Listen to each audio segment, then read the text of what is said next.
Are you sure you really know what space is like? Then answer a simple question. Why is everything they show us beautiful pictures? Colorful nebulas. Perfect galaxies. But in reality, space has no color. These images aren't photos. They're data, recolored so we can look at them. And that's already the first lie. They tell us space is empty. But try being in it for just 10 seconds. Your body will start dying instantly. Without sound. Without pain. Without a chance. Space isn't majestic. It's hostile. The second lie is that we understand it. Most of the universe is made of things we've never seen. Dark matter, dark energy. We just said it exists because otherwise the formulas don't add up. Convenient. Stars explode for no reason. Galaxies collide and tear each other apart. Black holes break the laws of physics. And we still say we're studying space. In reality, we're just adapting to not understanding. And the main question: what else aren't they showing us? What if all this beauty is a filter? A cover for a creature that shouldn't see the truth? Because if you remove the colors, the distance, and the illusions, one thing remains. Space wasn't made for humans. And maybe it never wanted us to understand it. Chapter 1. The color deception. Let me start with something that will blow your mind right away. Every single space image you've ever seen is fake. Not fake in the conspiracy theory way, but fake in a much more disturbing way. When NASA releases those stunning images of nebulas, those swirling cosmic clouds painted in deep purples, electric blues, and fiery reds, they're not lying to you. But they're not exactly telling the truth either. Here's what actually happens. Space telescopes like Hubble or James Webb don't capture light the way your phone camera does. They capture electromagnetic radiation across wavelengths that your eyes literally cannot see. Infrared. Ultraviolet. X-rays. Radio waves. Think about that for a second. Most of what exists in space is invisible to human eyes. Completely invisible. You could be floating next to the most spectacular cosmic event in the universe, and you'd see almost nothing. Maybe some dim grayish clouds. Maybe just darkness. So what do scientists do? They take this invisible data and assign it colors. They map infrared to red, ultraviolet to blue. They create a false color image that represents something real, but looks nothing like what's actually there. It's not a photograph. It's more like a translation. Like taking a sound and turning it into a painting. The information is real, but the presentation is completely artificial. And here's where it gets weird. Different teams can take the same data and create completely different images. One nebula can look purple in one image and orange in another, depending on which wavelengths the scientists chose to highlight and which colors they assigned. Why does this matter? Because your entire mental image of space is based on artistic choices made by people in labs. The universe you imagine, the cosmos you think you know, is a designed experience. A curated reality. But wait, it gets worse. Let me tell you about what you would actually see if you were out there. Imagine you're in a spaceship approaching the famous pillars of creation, those towering columns of gas and dust in the Eagle Nebula.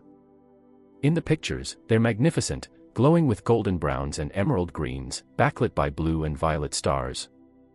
You get closer. And closer. And what do you see? Gray. Maybe a very faint brownish tint. The columns are there, sure, massive beyond comprehension, but they're dim. So dim you'd need to really look to see them at all. The stars behind them. They're just white dots. No glowing halos. No radiant beams. The universe, as experienced by human eyes, is mostly black, gray, and the occasional white pinpoint. That's it. Everything else, all that color and drama and cosmic artistry, exists only in processed images. Now, I'm not saying scientists are evil for doing this. They have good reasons. False color images help them identify different elements, different temperatures, different processes. It's a scientific tool. But here's my question. When did we start treating these tools as reality? When did we forget that we're looking at a translation, not the original? And more importantly, what does it say about us that we need space to be beautiful? That we can't handle the truth of its emptiness? Because here's the thing that really bothers me. We've created this romantic vision of space as this grand, colorful, majestic cathedral of cosmic wonder. We've made it aspirational. Something to reach for. Something that makes us feel small but inspired. And maybe that's exactly the problem. Maybe we've made space safe by making it pretty. We've hidden its true nature behind filters and false colors because the real space, the actual emptiness, the genuine void, is too terrifying for most people to process. Let me paint you a real picture. Close your eyes for a second. Imagine you're floating in actual space, not the movie version, not the Instagram version, but real space. It's not black like a night sky. It's a deeper black than you've ever experienced. The kind of black that makes your brain uncomfortable because there's literally nothing for your eyes to focus on. No depth perception. No reference points. You look toward Earth. It's there, sure, but it's small. Smaller than you expected. It's the only color in the entire visible universe around you. Everything else is black and stars, and the stars are just white dots, sharp and unwavering because there's no atmosphere to make them twinkle. You turn away from Earth. Now there's nothing. Just dots. Thousands of them, millions if you look long enough, but they're all so far away they might as well be painted on a dome. They don't illuminate anything. They don't cast shadows. They're just there, cold and distant. This is the real cosmos. Not beautiful. Not inspiring. Just vast and indifferent and completely, utterly empty. And yet, we don't show people this version. We show them the processed version, the enhanced version, the version that looks like a screensaver or an album cover. Why? Because the truth is too harsh. Because real space doesn't sell space exploration. Because if people saw what astronauts actually see, they'd realize how hostile and alien it really is. But here's where the lie gets even deeper. It's not just about color. It's about scale, distance, and time. Those nebulas in the pictures. They're light years across. Let me translate that for you. If you were flying at the speed of light, which is impossible but let's pretend, it would take you years to cross from one side to the other. Years. At the speed of light. Now remember, you're not traveling at the speed of light. You're traveling at human speeds. In our current fastest spacecraft, it would take tens of thousands of years to cross a single nebula. Maybe hundreds of thousands. So when you see an image of the Orion Nebula, you're not looking at a place. You're looking at a region of space so incomprehensibly large that the human mind literally cannot grasp it. We can say the numbers, but we can't feel the distance. And here's the kicker. That beautiful image. It's not a snapshot. It's not what the nebula looks like right now. It's what it looked like 1,300 years ago, because that's how long the light took to reach us. Everything you see in space is history. The farther you look, the older it gets. When you look at distant galaxies, you're seeing them as they were millions or billions of years ago. They might not even exist anymore. They could have been destroyed, torn apart, collapsed into black holes, and we wouldn't know for millions of years. So not only are the colors fake, but the images themselves are from the past. You're looking at ghosts. Memories of things that were. This is what I mean when I say space is lying to you. Not through malicious intent, but through the fundamental nature of reality. Space is so vast, so old, so alien to human experience that everything we see is necessarily a distortion. We can't see the real colors, so we invent them. We can't grasp the distances, so we compress them. We can't understand the timescales, so we treat everything as if it's happening now. And beneath all of this, there's a darker truth. We do this because we have to. Because if we saw space as it really is, as a nearly infinite void where light years are the standard unit of measure and where everything is either unimaginably far away or trying to kill you, we'd go insane. The human brain didn't evolve to understand space. We evolved to understand savannas and forests, distances measured in walking days, dangers we can see and run from. Space violates every instinct we have. So we filter it. we beautify it. We make it comprehensible by making it fundamentally dishonest. But the question remains. What are we missing? If we have to translate everything to understand it, what gets lost in translation? What aspects of reality are we blind to simply because we don't have the senses or the cognitive tools to perceive them? And more disturbingly, what if space has been trying to tell us something this whole time, and we've been too busy making it pretty to listen? Chapter 2. The myth of empty space. Now let's talk about the biggest lie of all. That space is empty. This is the lie that might actually kill someone someday. You've heard it a million times. Space is a vacuum. It's empty. There's nothing there. That's why it's called space, right? Because there's space. Room. Emptiness. Wrong. Dangerously wrong. Space is the most hostile environment in the known universe. It's not empty. It's filled with things that want to destroy you, and the fact that we call it empty has made people dangerously casual about how lethal it actually is. Let me explain what would happen to you if you were suddenly exposed to space. And I want you to really picture this, because Hollywood has lied to you about this too. First, forget everything you saw in movies. You won't freeze instantly. You won't explode. Your blood won't boil. Those are myths. Here's what actually happens, second by second. And I want you to pay attention because this is where the emptiness reveals itself as anything but. Second 1. You exhale. Not by choice. The pressure difference between your lungs and the vacuum around you forces the air out. Every last bit of it. Your lungs collapse. Second 2. The water on your tongue, in your eyes, on your skin, it starts to boil. Not because space is hot, but because there's no pressure holding it in liquid form. You'll feel your saliva bubbling. Your tears evaporating instantly. It doesn't hurt yet.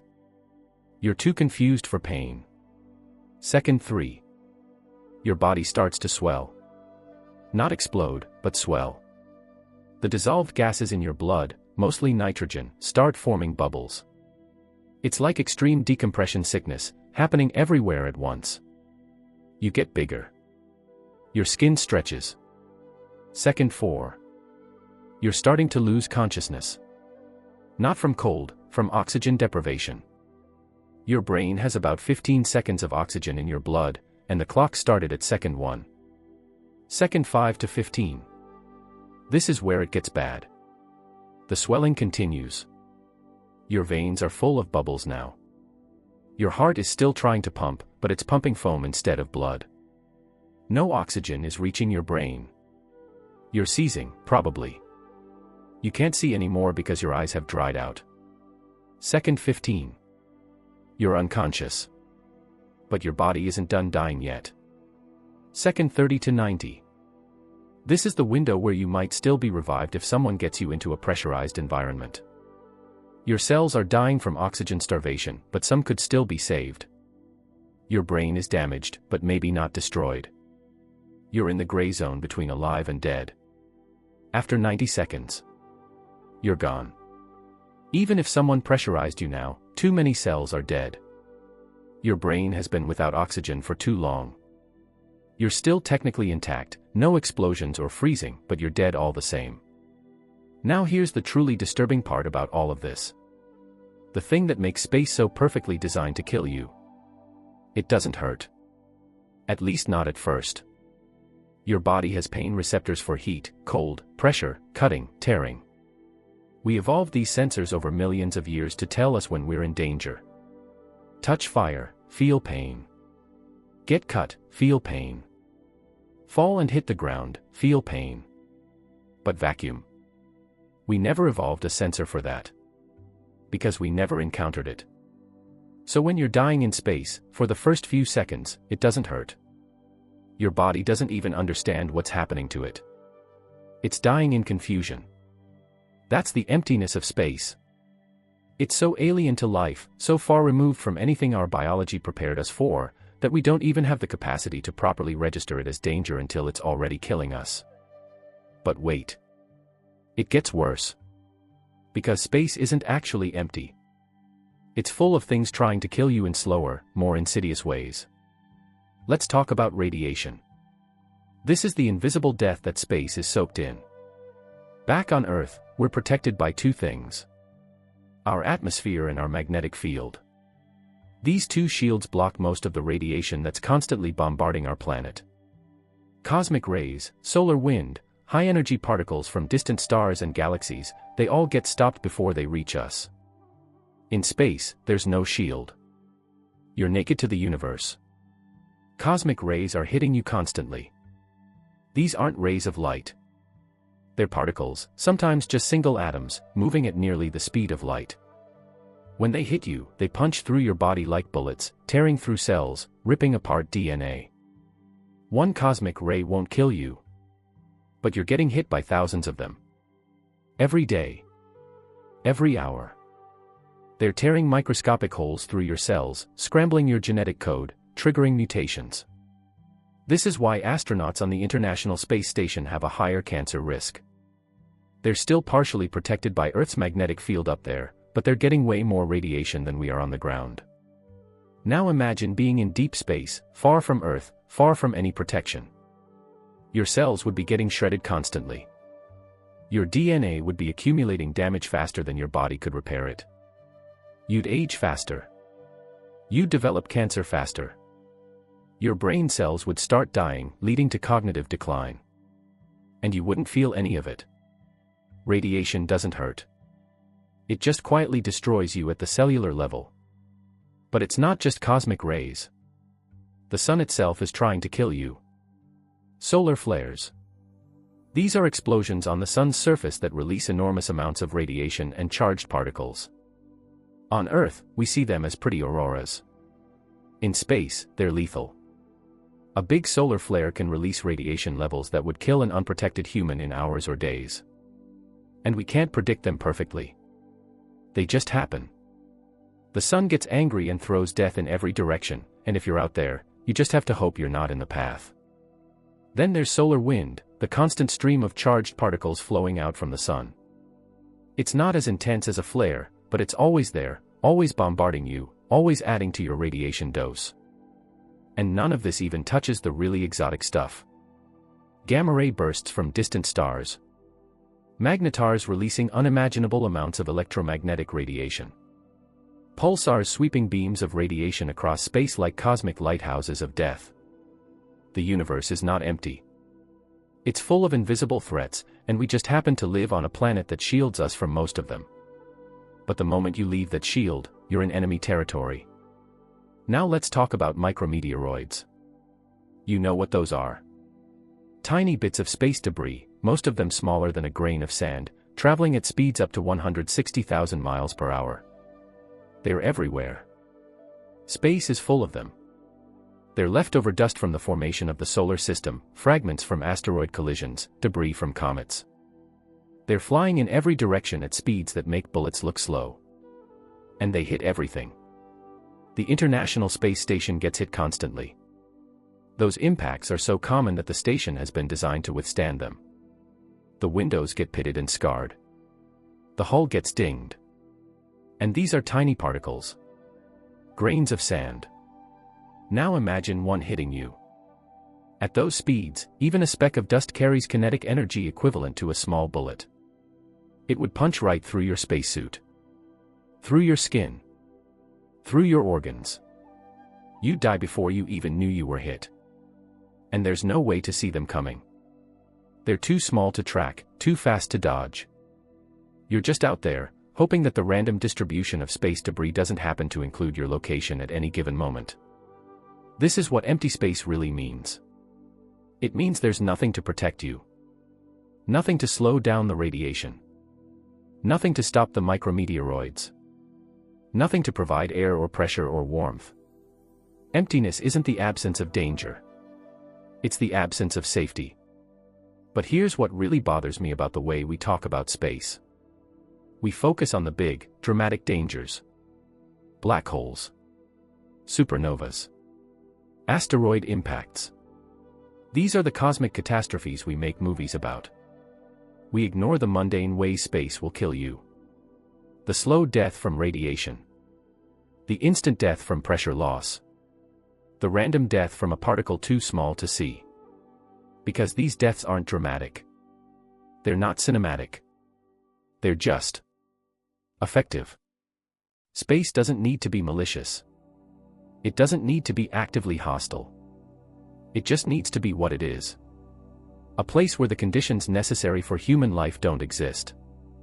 And we keep pretending that we can conquer it, that we can make it safe, that we can build our spaceships and our habitats and somehow create little bubbles of Earth-like safety in the void. But every astronaut who goes up there is one mechanical failure away from death. One micrometeoroid impact away from disaster.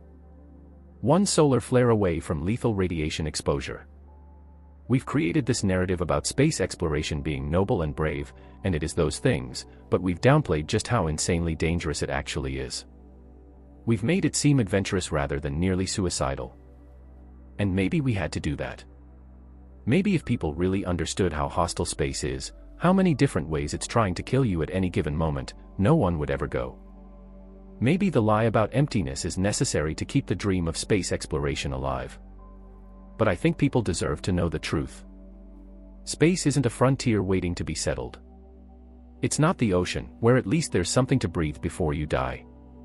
It's a void filled with invisible threats, where your biology is fundamentally incompatible with the environment, where your survival depends entirely on technology that absolutely cannot fail, not even for a second. That's the real space. Not empty. Not peaceful. Not majestic. Just unimaginably, perfectly, efficiently hostile to everything about you that makes you alive. Okay, now we need to talk about something that should make every person question everything they think they know about the universe. We need to talk about dark matter and dark energy. But before I explain what they are, let me tell you what they really represent. The biggest scientific admission of ignorance in human history. Here's the story. It starts in the 1930s. Astronomer named Fritz Zwicky is looking at galaxy clusters, and he notices something weird. These galaxies are moving way too fast. Like, way too fast. Think of it like this. If you spin a ball on a string, the faster it goes, the stronger you have to grip the string to keep it from flying away. Gravity works the same way with galaxies. The faster a galaxy moves, the more mass there needs to be holding it in place. Zwicky did the math. He calculated how much mass should be in these galaxy clusters based on all the visible matter, all the stars and gas and dust he could see. And then he calculated how much mass would actually need to be there to keep these galaxies from flying apart based on how fast they were moving. The numbers didn't match. Not even close. The galaxies needed to be way heavier than they appeared to be. Like 5 times heavier. Maybe 10 times. So Zwicky suggested something radical. There must be matter we can't see. Dark matter. Matter that doesn't emit light, doesn't absorb light, doesn't interact with electromagnetic radiation at all. It's just there, invisible, holding everything together with its gravity. At the time, people thought he was crazy. But then more evidence started piling up. In the 1970s, Vera Rubin studied how fast stars orbit around the centers of galaxies. She found the same problem. Stars at the outer edges of galaxies were moving just as fast as stars near the center. That shouldn't happen. Imagine you're on a merry-go-round. The farther from the center you are, the faster you have to move to keep up with the spin. But if you're holding onto the edge, you're not moving faster than someone near the center. You're all moving at the same rotational speed, but you're covering more distance. Now flip that. In galaxies, stars at the edge should be moving slower because there's less mass pulling on them. The bulk of the galaxy's mass should be at the center, so the outer stars should barely be held on, moving sluggishly in wide, slow orbits. But they're not. They're moving fast. Way too fast. Like there's a huge amount of invisible mass spread throughout the galaxy, not just concentrated in the center. Again, the only explanation that made the math work was dark matter. Some kind of invisible substance that makes up the bulk of a galaxy's mass but doesn't interact with light. And here's where it gets really uncomfortable.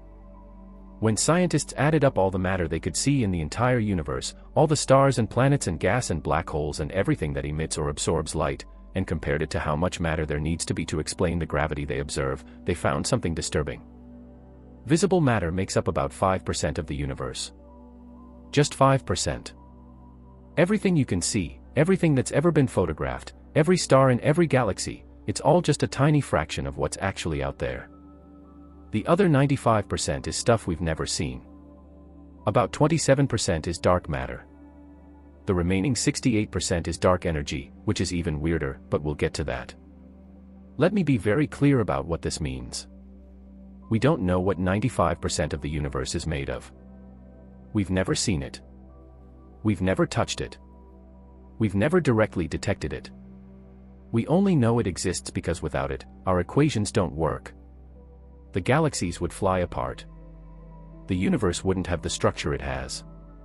So we said, there must be something there, and we called it dark matter and dark energy. That's not science discovering something. That's science inventing something to make the math work. Now, before you think I'm some conspiracy theorist, let me be clear. I'm not saying scientists are lying or making things up maliciously. They're doing their best to explain what they observe. And dark matter is the best explanation we have right now. But let's be honest about what we're really saying. We're saying that 95% of everything that exists is completely unknown to us. We've given it names, dark matter and dark energy, but those names are just placeholders. They mean the stuff we can't see that must be there. It's like if I told you, I have a box, and inside the box is something. I don't know what it is. I've never seen it. But I know it's there because the box weighs more than it should. I'll call it invisible heavy stuff. That's not a satisfying answer. That's an admission that I have no idea what's in the box. And here's what really bothers me. We've gotten comfortable with this. We teach it in schools like it's settled science. The universe is mostly dark matter and dark energy. We say it with confidence, like we understand it. But we don't. We really, truly don't. There are theories, sure. Maybe dark matter is made of particles that only interact through gravity and the weak nuclear force. We call them WIMPs, weakly interacting massive particles. Scientists have built incredibly sensitive detectors deep underground, shielded from cosmic rays, waiting to catch a dark matter particle interacting with normal matter. They've been running these experiments for decades. They've found nothing. Zero. Not a single confirmed detection. Maybe dark matter is made of axions, hypothetical particles that are even harder to detect. Or sterile neutrinos. Or primordial black holes. Or something we haven't even imagined yet. We don't know. We're guessing. Educated guessing, but guessing nonetheless. And dark energy is even worse. Dark energy is the name we gave to the observation that the universe's expansion is accelerating. Let me explain why this is so weird. When the Big Bang happened, everything started expanding outward. And for a long time, we assumed that expansion would slow down. Gravity should pull everything back together, or at least slow the expansion. But in the late 1990s, scientists observed distant supernovas and realized something shocking. The universe's expansion isn't slowing down. It's speeding up. Galaxies are moving away from each other faster and faster. That shouldn't happen. That's like throwing a ball up in the air and watching it accelerate away from you instead of slowing down and falling back. So scientists invented dark energy. Some kind of force that pushes things apart, counteracting gravity. And they calculated that it makes up 68% of the universe. But what is it? Nobody knows. It's not a field we can detect. It's not made of particles we've ever observed. It's just a name for the thing that makes the universe expand faster. Some scientists think it might be a property of space itself. Maybe empty space has energy, and as the universe expands and creates more space, there's more energy pushing things apart. They call this vacuum energy or the cosmological constant. But we can't test this. We can't experiment on it. We can't even detect it directly. We just see its effects, the accelerating expansion, and we work backwards to say it must be there. This is what I mean when I say the universe is lying to us. Or more accurately, we're lying to ourselves about how much we understand. 95% of everything is unknown. We've named it. We've incorporated it into our models. We teach students about it. But we don't actually know what it is. And here's the scary thought. What if we're wrong? What if dark matter and dark energy don't exist at all? What if our observations are correct, but our interpretation is completely off? Maybe gravity doesn't work the way we think it does on cosmic scales. Maybe Einstein's equations break down when you apply them to entire galaxies. Maybe there's some other factor we haven't considered. Some scientists have proposed modified gravity theories, like MOND, modified Newtonian dynamics. These theories suggest that gravity behaves differently at very low accelerations, like the ones experienced by stars at the edges of galaxies. If that's true, we might not need dark matter at all. But most scientists reject these theories because they don't explain all the observations. They work for some things but not others. Dark matter, despite being invisible and undetectable, somehow explains more than the alternatives. So we stick with it. We believe in something we've never seen because it's the best bad answer we have. Do you see the problem here? We've created a universe in our models that's 95% invisible, 95% made of things we can only infer exist. And we're confident in this. We build careers on it. We fund billion-dollar experiments to find it. But what if it's all a mistake? What if future scientists look back at us and laugh? They really thought the universe was mostly made of invisible stuff they couldn't detect. How primitive. Or worse, what if it's not a mistake? What if dark matter and dark energy are real, but they're not matter and energy as we understand those terms? What if there's something so fundamentally different from our experience that we can't even conceptualize them properly? Imagine trying to explain color to someone who's been blind from birth. You can describe wavelengths of light, you can talk about how we perceive different colors, but you can't make them understand what red feels like. It's beyond their experience. Maybe dark matter and dark energy are beyond human experience in the same way. Maybe we're blind to them not just because they don't interact with light, but because they exist in a way that's fundamentally alien to everything we know about existence. And if that's true, then we're not just missing 95% of the universe. We're missing 95% of reality. We're living in a thin slice of existence, aware only of the tiny fraction that happens to interact with electromagnetic radiation in ways our instruments can detect. Everything else. It's there, all around us, making up the vast majority of everything, and we're completely blind to it. That's terrifying. Not in a jump scare way, but in an existential way. We pride ourselves on understanding the universe, on being rational creatures who use science and logic to decode reality. But we don't understand reality. We understand a small corner of it, and we've built our entire civilization, our entire philosophy, our entire sense of meaning in that corner. The rest of the universe, the real universe, the one that's mostly dark matter and dark energy and things we haven't even conceived of yet, that universe is operating according to rules we don't know, made of substances we can't detect, for purposes we can't fathom. And we just keep going, pretending we've got it figured out, teaching our children that we know what the universe is made of, when really we're fumbling in the dark, making up names for our ignorance and calling it knowledge. Space isn't just lying to us through pretty pictures and false colors. It's hiding its very substance from us. 95% of everything is a secret, and we're not even close to cracking it. Let's talk about the violence. Because if there's one thing space really, truly excels at, it's destruction on a scale that makes every human catastrophe look like a minor inconvenience. We have this image of space as peaceful, serene, eternal. Those calm, beautiful images of nebulas and galaxies, they make space seem gentle, almost meditative. But space is violent. Brutally, incomprehensibly violent.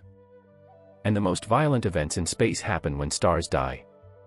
Let me start with something that should keep you up at night. Our sun is middle-aged right now, about 4.6 billion years old. It's got another 5 billion years or so before it dies. And when it dies, it's going to kill everything. Here's how it happens. Right now, the sun is in equilibrium. The enormous gravitational pressure trying to crush it inward is perfectly balanced by the nuclear fusion in its core, which creates outward pressure. It's a battle between gravity and fusion, and right now they're tied. But the sun is running out of fuel. Not anytime soon, but eventually. And when the hydrogen in its core is gone, that balance breaks. The core will contract. As it does, it will heat up, eventually getting hot enough to start fusing helium into carbon. But this fusion is less efficient. The core will shrink and heat up even more. The outer layers of the sun will expand. The sun will become a red giant. It will swell up, growing larger and larger, until it swallows Mercury. Then Venus. Then maybe Earth, though the calculations are uncertain. Even if Earth isn't swallowed, it will be scorched, the oceans will boil away, the atmosphere will be stripped off. Everything that ever lived here, every achievement of humanity, every thought and feeling and dream, it will all be incinerated as our own star betrays us. And this is a gentle death, as stellar deaths go. The sun isn't massive enough for anything truly catastrophic. It will shed its outer layers into space, creating a beautiful planetary nebula, and its core will collapse into a white dwarf, a dead ember slowly cooling over trillions of years. But stars more massive than the sun, they go out violently. When a massive star runs out of fuel, its core collapses in seconds. Not millions of years. Not even hours. Seconds. The outer layers of the star are suddenly unsupported. They fall inward at a significant fraction of the speed of light. And when they hit the collapsed core, they bounce. They bounce outward in an explosion called a supernova. In a few seconds, a supernova releases more energy than our sun will emit in its entire 10 billion-year lifetime. Let me give you a sense of scale. If a supernova happened 30 light-years from Earth, just 30 light-years, the radiation would strip away our ozone layer. Mass extinctions would follow. If it happened 10 light-years away, it would sterilize the planet. And supernovas happen all the time. In our galaxy alone, one happens roughly every 50 years. We just don't see most of them because they're hidden behind dust clouds or they're too far away. But they're happening.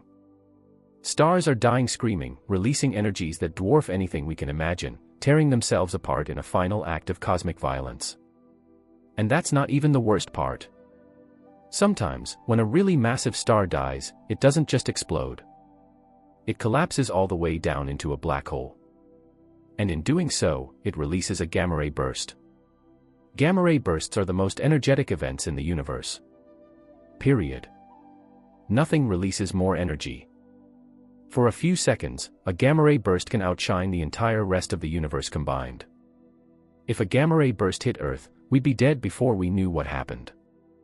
The gamma rays would strip away the ozone layer instantly. They'd ionize the atmosphere. They'd trigger chemical reactions that would create nitrogen dioxide, turning the sky brown and blocking the sun. Any life that survived the initial radiation would starve in the dark, cold world that followed. And here's the terrifying part. We wouldn't see it coming. Gamma-ray bursts travel at the speed of light. The radiation would hit us at the same moment we saw the flash. No warning. No time to prepare. Just instant catastrophe. Now, the odds of this happening are low. Gamma-ray bursts are directional. They shoot out in beams from the poles of the collapsing star. You have to be directly in the line of fire to get hit. But space is big, and time is long. Over billions of years, the odds start to add up. Some scientists think gamma-ray bursts might be responsible for some of Earth's mass extinctions. We just don't know because the evidence would be hard to spot in the geological record. And this is what bothers me about how we talk about space. We talk about it like it's stable.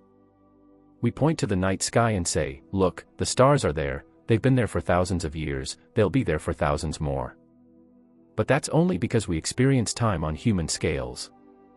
On cosmic scales, everything is violent and temporary. Stars are exploding constantly. Galaxies are colliding. Black holes are devouring entire star systems. It's chaos. It's warfare on a scale we can't comprehend, and we're just sitting here in the middle of it, on our tiny planet, completely oblivious to the violence happening all around us. Let me tell you about galaxy collisions, because this is where the violence gets truly absurd. Galaxies don't orbit each other like planets orbit stars. They're too big, too spread out. When two galaxies get close enough, gravity takes over and they start to merge. Our galaxy, the Milky Way, is on a collision course with Andromeda, the nearest large galaxy. In about 4 billion years, they're going to hit. Now, when I say hit, I don't mean the stars will collide. Space is so empty that even when two galaxies merge, the individual stars mostly miss each other. It's like throwing two swarms of bees at each other. Some might collide, but most will just fly past. But the galaxies themselves will be torn apart. The gravity from each galaxy will pull on the other, creating tidal forces that rip apart star clusters, throw stars out into intergalactic space, and trigger massive waves of star formation as gas clouds collide and compress. The supermassive black holes at the center of each galaxy will eventually merge, and when they do, they'll release gravitational waves that will ripple through spacetime itself. And this is happening right now. The collision has already started, in a sense. We're already feeling the gravitational effects of Andromeda. It's just happening so slowly, on such a vast scale, that from our perspective it looks stable. But it's not stable. It's a slow-motion catastrophe that will reshape our entire region of the universe. And this happens all the time. Everywhere we look, we see galaxies in various stages of collision. Merging. Tearing each other apart. Creating beautiful, violent structures that we photograph and put on posters, never mentioning that we're looking at galactic murder. Now let's talk about black holes, because this is where the universe really shows its capacity for cruelty.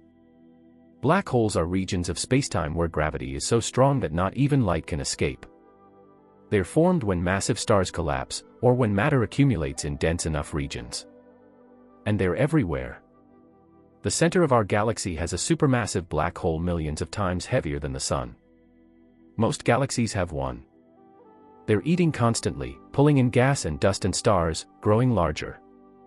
What happens when something falls into a black hole? Well, it depends on how big the black hole is. For smaller black holes, you'd experience something called spaghettification. As you fell toward the black hole, your feet would be pulled harder than your head, because they're slightly closer to the source of gravity. The difference would stretch you. At first, it would just feel like you're being pulled. But as you got closer, the tidal forces would get stronger. Your body would stretch. Your spine would elongate. Your organs would be pulled apart. Eventually, you'd be torn into a long, thin stream of atoms, literally spaghettified, before you even reached the event horizon, the point of no return. For larger black holes, the tidal forces are weaker near the event horizon. You might actually cross it intact. But then you'd be inside, in a region of spacetime so warped that all paths lead inward, toward the singularity at the center.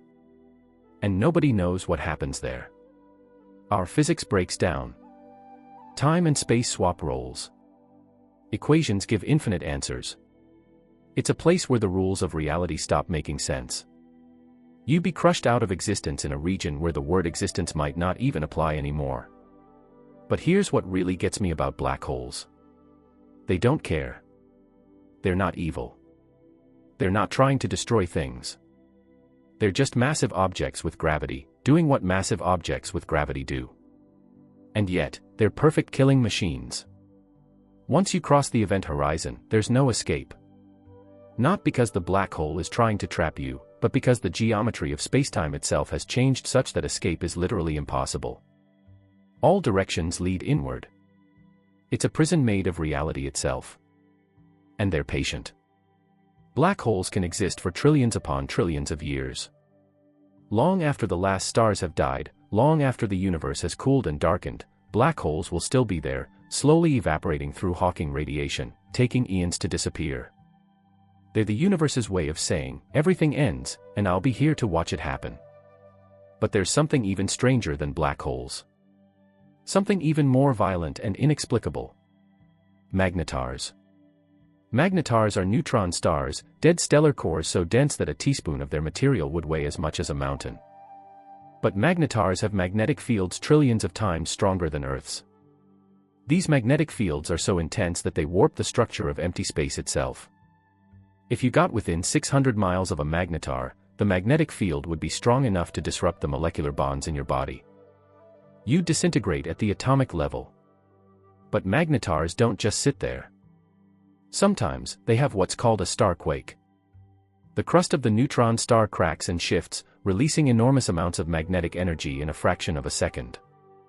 In 2004, a magnetar 50,000 light-years away had a star quake. The burst of radiation it released was so intense that it affected Earth's ionosphere. For a tenth of a second, this object, located halfway across the galaxy, had a measurable effect on our planet. If that same burst had happened from a magnetar just 10 light-years away, it might have caused mass extinctions. These things exist. They're out there, lurking in the darkness, occasionally releasing bursts of energy that could sterilize entire regions of space. And we can't predict them. We can barely detect them. They're just one more way the universe has invented to kill things. You're starting to see the pattern, right? The universe isn't just indifferent to life. It's actively hostile. Not maliciously, but structurally. The fundamental physics of reality create environments and events that are incompatible with existence. Stars explode. Galaxies collide. Black holes consume everything. Magnetars release radiation that can kill across light years. And all of this is just normal. This is just how space operates. We live in a shooting gallery, and we've been lucky enough not to get hit yet. But the universe is still shooting. Constantly. In every direction. Gamma-ray bursts are firing off somewhere in the universe every few seconds. Supernovas are exploding. Stars are being torn apart by black holes. And any one of these events, if it happened close enough to us, would end our world. We pretend we're safe because the distances are vast and the odds are low. But safe is not the same as lucky. We're not safe. We're just lucky. And luck, by definition, runs out.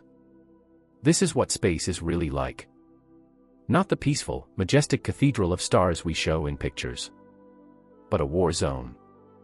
A cosmic battlefield where the casualties are planets and stars and entire galaxies, where the weapons are physics itself, and where we're nothing more than fragile sparks of chemistry, somehow still burning in the middle of all this violence. The universe is not your friend. It's not even neutral. It's a machine that creates and destroys with equal indifference, and we just happen to exist in a brief, quiet moment between catastrophes. That's the lie. That space is safe. That we understand it. That we can explore it without consequence. The truth is we're standing at the edge of an abyss, marveling at how deep it is, never quite grasping that we could fall in at any moment. Now I need to tell you about the most frustrating lie of all. The lie that makes all those dreams of exploring the galaxy, of meeting alien civilizations, of spreading humanity across the stars, the lie that makes all of that almost certainly impossible. The speed of light. We treat the speed of light like it's fast. And compared to human speeds, it is fast. Light travels at 186,282 miles per second. That's fast enough to circle the Earth 7.5 times in 1 second. But space is big. Absurdly big. And the speed of light, fast as it is nowhere near fast enough. Let me give you some context. The nearest star to our Sun is Proxima Centauri, about 4.2 light-years away. That means light, traveling at maximum possible speed, takes 4.2 years to get there. Now imagine you're on a spaceship. You're not traveling at the speed of light because you can't, you have mass, and accelerating mass to light speed requires infinite energy. But let's say you have a really good spaceship, one that can reach 10% of light speed. That's incredibly fast, way beyond anything we can currently build. At 10% of light speed, it would take you 42 years to reach Proxima Centauri. 42 years. To reach the nearest star. And Proxima Centauri is close. Most stars are hundreds or thousands of light-years away. The center of our galaxy is 26,000 light-years away. The nearest other galaxy, Andromeda, is 2.5 million light-years away. Do you see the problem? Space is too big. The speed of light is too slow. The universe has imposed a speed limit that makes interstellar travel not difficult, but almost pointless. And here's where it gets worse. The speed of light isn't just a speed limit for objects. It's a speed limit for information, for causality, for reality itself. Nothing can travel faster than light. Not particles, not information, not even gravity. This is a fundamental law of the universe, built into the structure of spacetime itself. Einstein figured this out with special relativity. As you accelerate, you gain mass. The closer you get to light speed, the more massive you become. At light speed, your mass would be infinite. And accelerating infinite mass requires infinite energy. It's not a technological problem. It's not something we can engineer around. It's a fundamental limitation of reality. The universe is telling us, you can't go faster than this, and you never will. And this creates a horrifying isolation. If there are other intelligent civilizations out there, and they probably are given the size of the universe, we might never meet them. Not because we can't find them, but because the distances are too vast and the speed limit is too low. Even if we detected a signal from an alien civilization, say 1,000 light-years away, it would take 1,000 years for our reply to reach them and another 1,000 years to get their response. A single exchange of messages would take 2,000 years. Entire civilizations could rise and fall in the time it takes to have a conversation. This is the prison the universe has built for us. Not walls, but distance. Not bars, but the speed of light. We're trapped in our tiny region of space, able to see the rest of the universe but never able to reach it.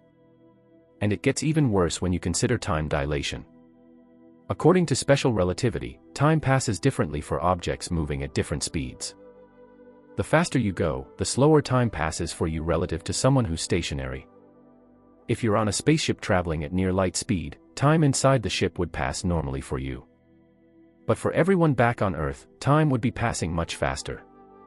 You could take a trip to a star 10 light-years away and back, and from your perspective, maybe only a few years would pass. But when you return to Earth, decades or even centuries would have gone by. Everyone you knew would be dead. The world you left would be unrecognizable. You'd be a time traveler, but only forward. And you could never go back. This is what makes interstellar travel so cruel. Even if we could build ships that travel close to light speed, anyone who left would be leaving forever. Not just leaving in the physical sense, but leaving in time. They'd be cutting themselves off from their own era, their own civilization, everyone they ever loved. Would people do that? Maybe. But it's not the adventure we imagine in science fiction. It's exile. Self-imposed exile into a future where you'll be a stranger. And this is assuming we can even build such ships, which we can't. Our fastest spacecraft, the Parker Solar Probe, travels at about 430,000 miles per hour. That sounds fast, but it's only 0.064% of the speed of light.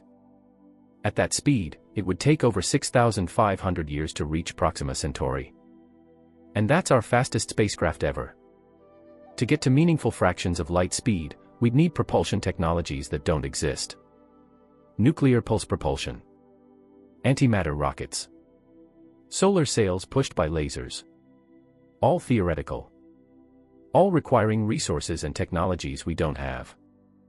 And even if we built them, there's another problem. Space debris. Remember those micrometeoroids I talked about earlier? At normal spacecraft speeds, they're dangerous. At near light speed, they're catastrophic. When you're moving at a significant fraction of light speed, kinetic energy becomes absurd. A single grain of sand hitting your spacecraft would release energy equivalent to a bomb. A pebble would be like a nuclear weapon. You'd need shielding so thick and heavy that it would make your spacecraft impossible to accelerate. Or you'd need to somehow clear a path through space ahead of you, vaporizing debris before it hits you. Either way, it's another massive technological hurdle. So let's recap. Space is too big. Light is too slow. Time dilation makes interstellar travel a one-way trip into the future. And even if we solved all of that, space debris would destroy any spacecraft moving fast enough to make the journey worthwhile. The universe has made interstellar travel technically possible but practically impossible. It's dangled the stars in front of us and then made them unreachable. And this is where I think we need to face an uncomfortable truth. We're not going to explore the galaxy. Not in any meaningful way. Not in our lifetimes, not in 1,000 lifetimes. The most optimistic scenario is that we might, maybe, possibly, send small probes to the nearest few stars over the next few centuries. But colonizing other star systems. Building an interstellar civilization. It's not happening. The laws of physics won't allow it. And I think deep down, a lot of people in science and space exploration know this. But we don't talk about it because it's too depressing. We've spent decades telling ourselves that humanity's future is in the stars. That we're destined to spread across the galaxy, to become a spacefaring species. We've made it part of our collective mythology. But what if we're not? What if we're trapped here, on Earth or at best in our solar system, forever? What if the universe is full of life, full of civilizations, all trapped in their own little bubbles, able to see each other but never able to meet? That's the real cosmic horror. Not that we're alone, but that we're not alone, and it doesn't matter because the universe has made it impossible for anyone to reach anyone else. Each civilization locked in its own corner of space, watching the light from other stars, knowing that somewhere out there, someone else is watching their light, and knowing that they'll never meet. The speed of light isn't just a speed limit. It's a quarantine. The universe has isolated every star system, every planet, every civilization that might arise, ensuring that they can observe each other but never interact. And why? Why would the universe do this? Is it intentional? Is there some reason reality is structured this way? Or is it just random? Just the way the physics happen to work out, with no purpose or meaning behind it. I don't know which option is more disturbing. That the universe deliberately isolated us, or that it did so accidentally and doesn't care. Either way, the result is the same. We're stuck. And all our dreams of exploring the cosmos, of meeting alien species, of building a galactic empire, they're fantasies. Pretty lies we tell ourselves to avoid facing the truth. The truth is that space is too big and we're too slow and nothing we do will ever change that. This is the ultimate lie about space. Not that it's pretty when it's not. Not that it's empty when it's full of danger. But that it's explorable when it's fundamentally, structurally, permanently beyond our reach. We're children standing at the shore of an infinite ocean, dreaming of the distant lands we can see on the horizon, never understanding that the ocean is too wide, the current is too strong, and we'll never build a boat good enough to cross it. Space has shown us the universe and then made it clear. You can look, but you can never touch. You can dream, but you can never achieve. You can wonder, but you can never know. And maybe that's the cruelest thing of all. Not denying us the stars, but showing them to us first. Chapter 6. The illusion of understanding. Let me tell you something that's going to sound controversial, but I need you to really hear me on this. We don't understand black holes. We don't understand quantum mechanics. We don't understand consciousness. We don't understand why there's something rather than nothing. And I'm not talking about the details. I'm saying we fundamentally, truly, deeply do not understand these things. We have equations that predict them. We have models that describe them. But understanding? Real understanding? No. Let me explain what I mean. When you understand something, you can visualize it. You can grasp it intuitively. You can explain it to someone else in a way that makes sense. I understand how a bicycle works. I can picture the chain transferring force from the pedals to the wheel. I can explain it to a child. It makes sense. But black holes? Quantum mechanics? They don't make sense. Not in the way human brains process information. We can do the math, but the math describes something that violates our intuition at every level. Take quantum superposition. The idea that a particle can be in multiple states at once until you observe it. That's not something you can visualize. It's not something that makes intuitive sense. We say the particle is in all states at once, but that's just words. What does that actually mean? How can something be in multiple places or states simultaneously? How does observation collapse the superposition? Nobody knows. We have equations, sure. The Schrödinger equation describes it mathematically. But that's not understanding. That's just symbol manipulation that happens to predict experimental results. And physicists will admit this if you push them. They'll say, if you think you understand quantum mechanics, you don't understand quantum mechanics. That's a famous quote from Richard Feynman, one of the greatest physicists of the 20th century. Think about that. The experts are telling us they don't understand it. They can use it, they can predict with it, but they don't understand it. And this is true for so much of modern physics. Black holes. The interior of a black hole is described by equations that give infinite answers. Infinities in physics usually mean your model has broken down, that you're asking questions your theory can't answer. But we don't have a better theory. So we just shrug and say, weird things happen inside black holes. That's not understanding. That's admitting defeat and moving on. Or take the measurement problem in quantum mechanics. When you measure a particle, its wave function collapses and it chooses a definite state. But what counts as a measurement? Does it have to be a conscious observer? Can a machine measure something? At what point does the collapse happen? There are multiple interpretations. Copenhagen interpretation. Many worlds interpretation. Pilot wave theory. And they all make the same predictions, so we can't test which one is right.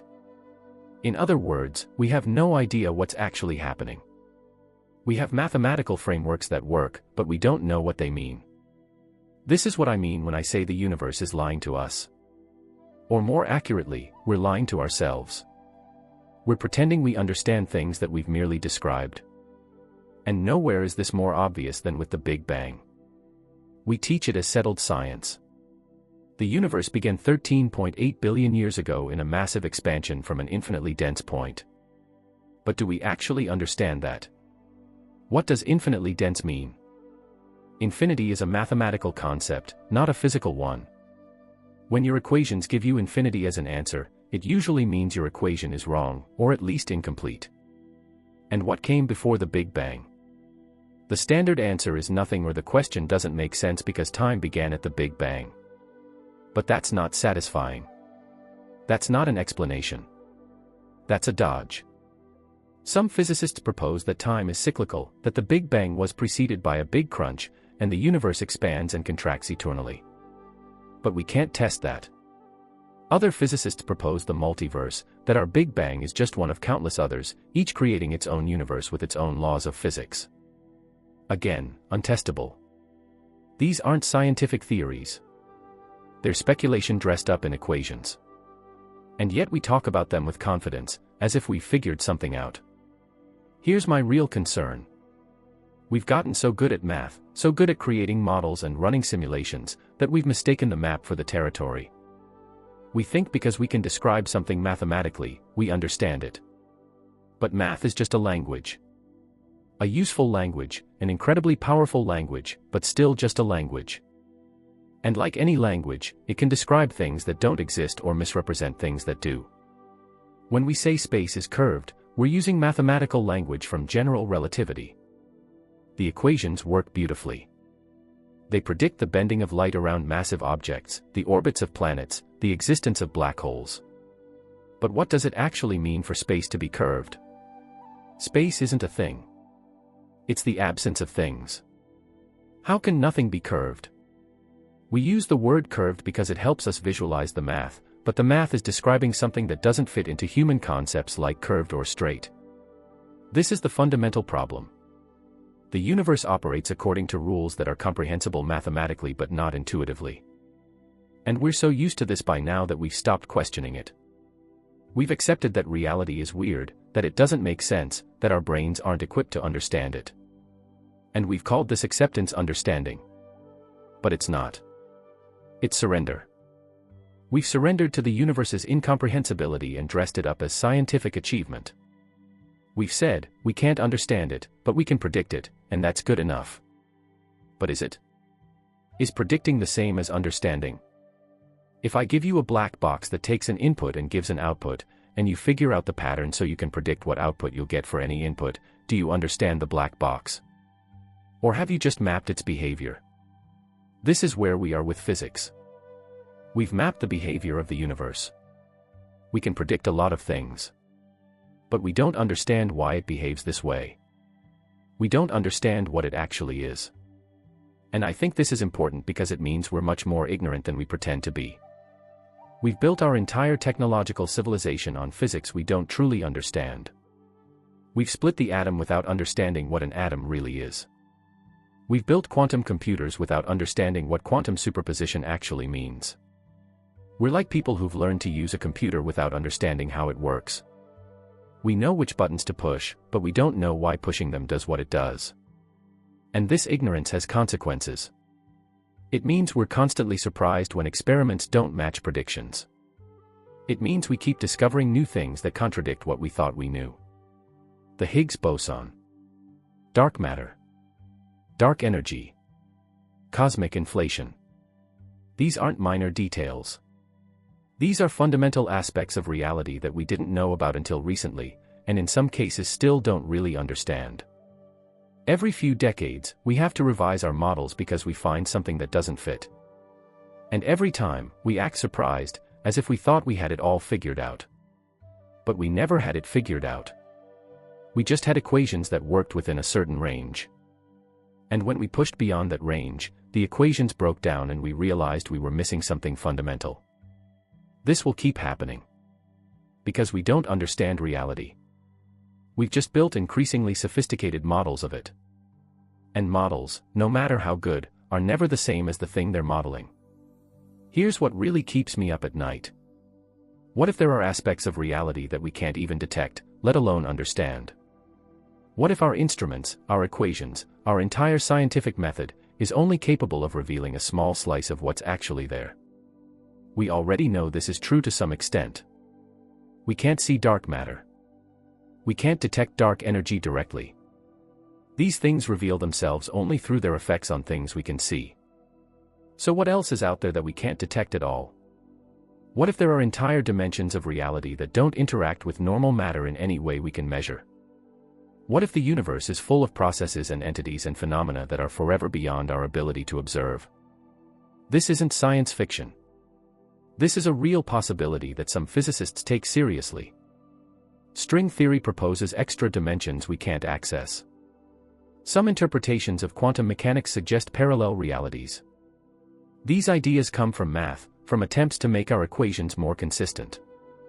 But if they're real, if there really are aspects of reality we can't detect, then our understanding isn't just incomplete.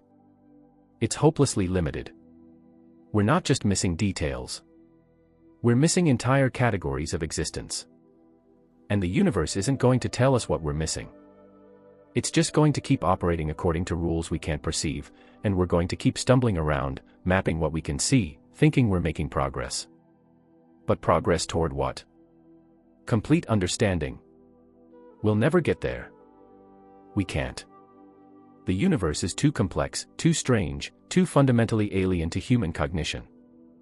We can get better at predicting. We can refine our models. We can build more sophisticated technology. But understanding, true, deep, intuitive understanding of what reality actually is, that might be forever beyond us. And I think we need to be honest about that. Not in a defeatist way, but in a humble way. We need to stop pretending we've figured out the cosmos when we've barely scratched the surface. We need to stop teaching physics as if it's settled truth and start teaching it as our current best guess. We need to acknowledge the vast ocean of ignorance that surrounds every island of knowledge we've managed to build. Because the alternative is hubris. And hubris in the face of the universe is a recipe for disaster. We've already seen it happen. We thought Newtonian physics explained everything, then Einstein showed us it was just an approximation. We thought we understood matter, then quantum mechanics revealed we didn't. How many more revolutions are coming? How many more times will we realize that what we thought was fundamental truth was actually just a model that works within certain limits? The universe isn't lying to us. But we're lying to ourselves. We're telling ourselves we understand when we don't. We're confusing familiarity with comprehension, mathematical description with intuitive grasp. And the real question is, can we ever truly understand? Or are we fundamentally limited by the fact that we're trying to use human brains, evolved to track animals and gather fruit, to comprehend a reality that operates on principles those brains never encountered? Maybe the universe isn't designed to be understood. Maybe it just is, and our attempts to comprehend it are like an ant trying to understand calculus. The ant can learn patterns, can navigate its world successfully, but it will never grasp the abstract concepts because its brain isn't built for that. Maybe we're the ants. And space, with all its dark matter and quantum weirdness and incomprehensible vastness, is the calculus. We can navigate it. We can use it. But understand it? Maybe that's not even possible. And if that's true, then everything we think we know is just scaffolding. Useful scaffolding, sturdy scaffolding, but still just a human construct built to help us navigate something that's forever beyond our grasp. That's the deepest lie. Not that we don't understand space, but that we think we can. Okay, we need to talk about something that should terrify every single person on this planet. But most people don't even know about it. It's called the Fermi paradox, and it's one of the most disturbing questions in all of science. Here's the paradox. The universe is huge. It's 13.8 billion years old. It contains hundreds of billions of galaxies, each with hundreds of billions of stars. Many of those stars have planets. And given what we know about chemistry and biology, life should be common. Even if only a tiny, tiny fraction of planets develop life, and only a tiny fraction of those develop intelligent life, and only a tiny fraction of those develop technological civilizations, there should still be millions of alien civilizations out there. And the universe has been around for billions of years. Even if intelligent life is rare, it's had billions of years to develop. Some civilizations should be millions or even billions of years more advanced than us. So where are they? Where are the alien signals? Where are the megastructures? Where is any evidence that intelligent life exists anywhere besides Earth? This is the Fermi paradox. The universe should be teeming with life, but we see no evidence of it. Silence. Complete silence. And there are really only a few explanations for this silence. Most of them are disturbing. Maybe we're alone. Maybe intelligent life is so incredibly rare that we're the only ones in the observable universe. That would make us unimaginably special, but also unimaginably lonely. Or maybe intelligent life is common, but they're all too far away. Remember the speed of light problem. Even if there are a million civilizations in our galaxy, they might all be thousands or tens of thousands of light years apart. They might exist, but they'll never meet because the distances are too vast. But there's a third explanation, and this is the one that keeps scientists up at night. It's called the Great Filter. The idea is this. In the path from non-life to advanced spacefaring civilization, there's some step that's incredibly difficult. So difficult that almost no species ever makes it past. This step is the filter. Now, the question is, where is the filter? Is it behind us or ahead of us? Maybe the filter is abiogenesis, the formation of life from non-life. Maybe that's so rare that Earth is one of the only places it's ever happened. If that's true, we're past the filter. We're safe. We're the lucky ones who made it through. Or maybe the filter is the jump from single-celled life to multicellular life. That took billions of years on Earth. Maybe it usually never happens at all. Again, if that's the filter, we're past it.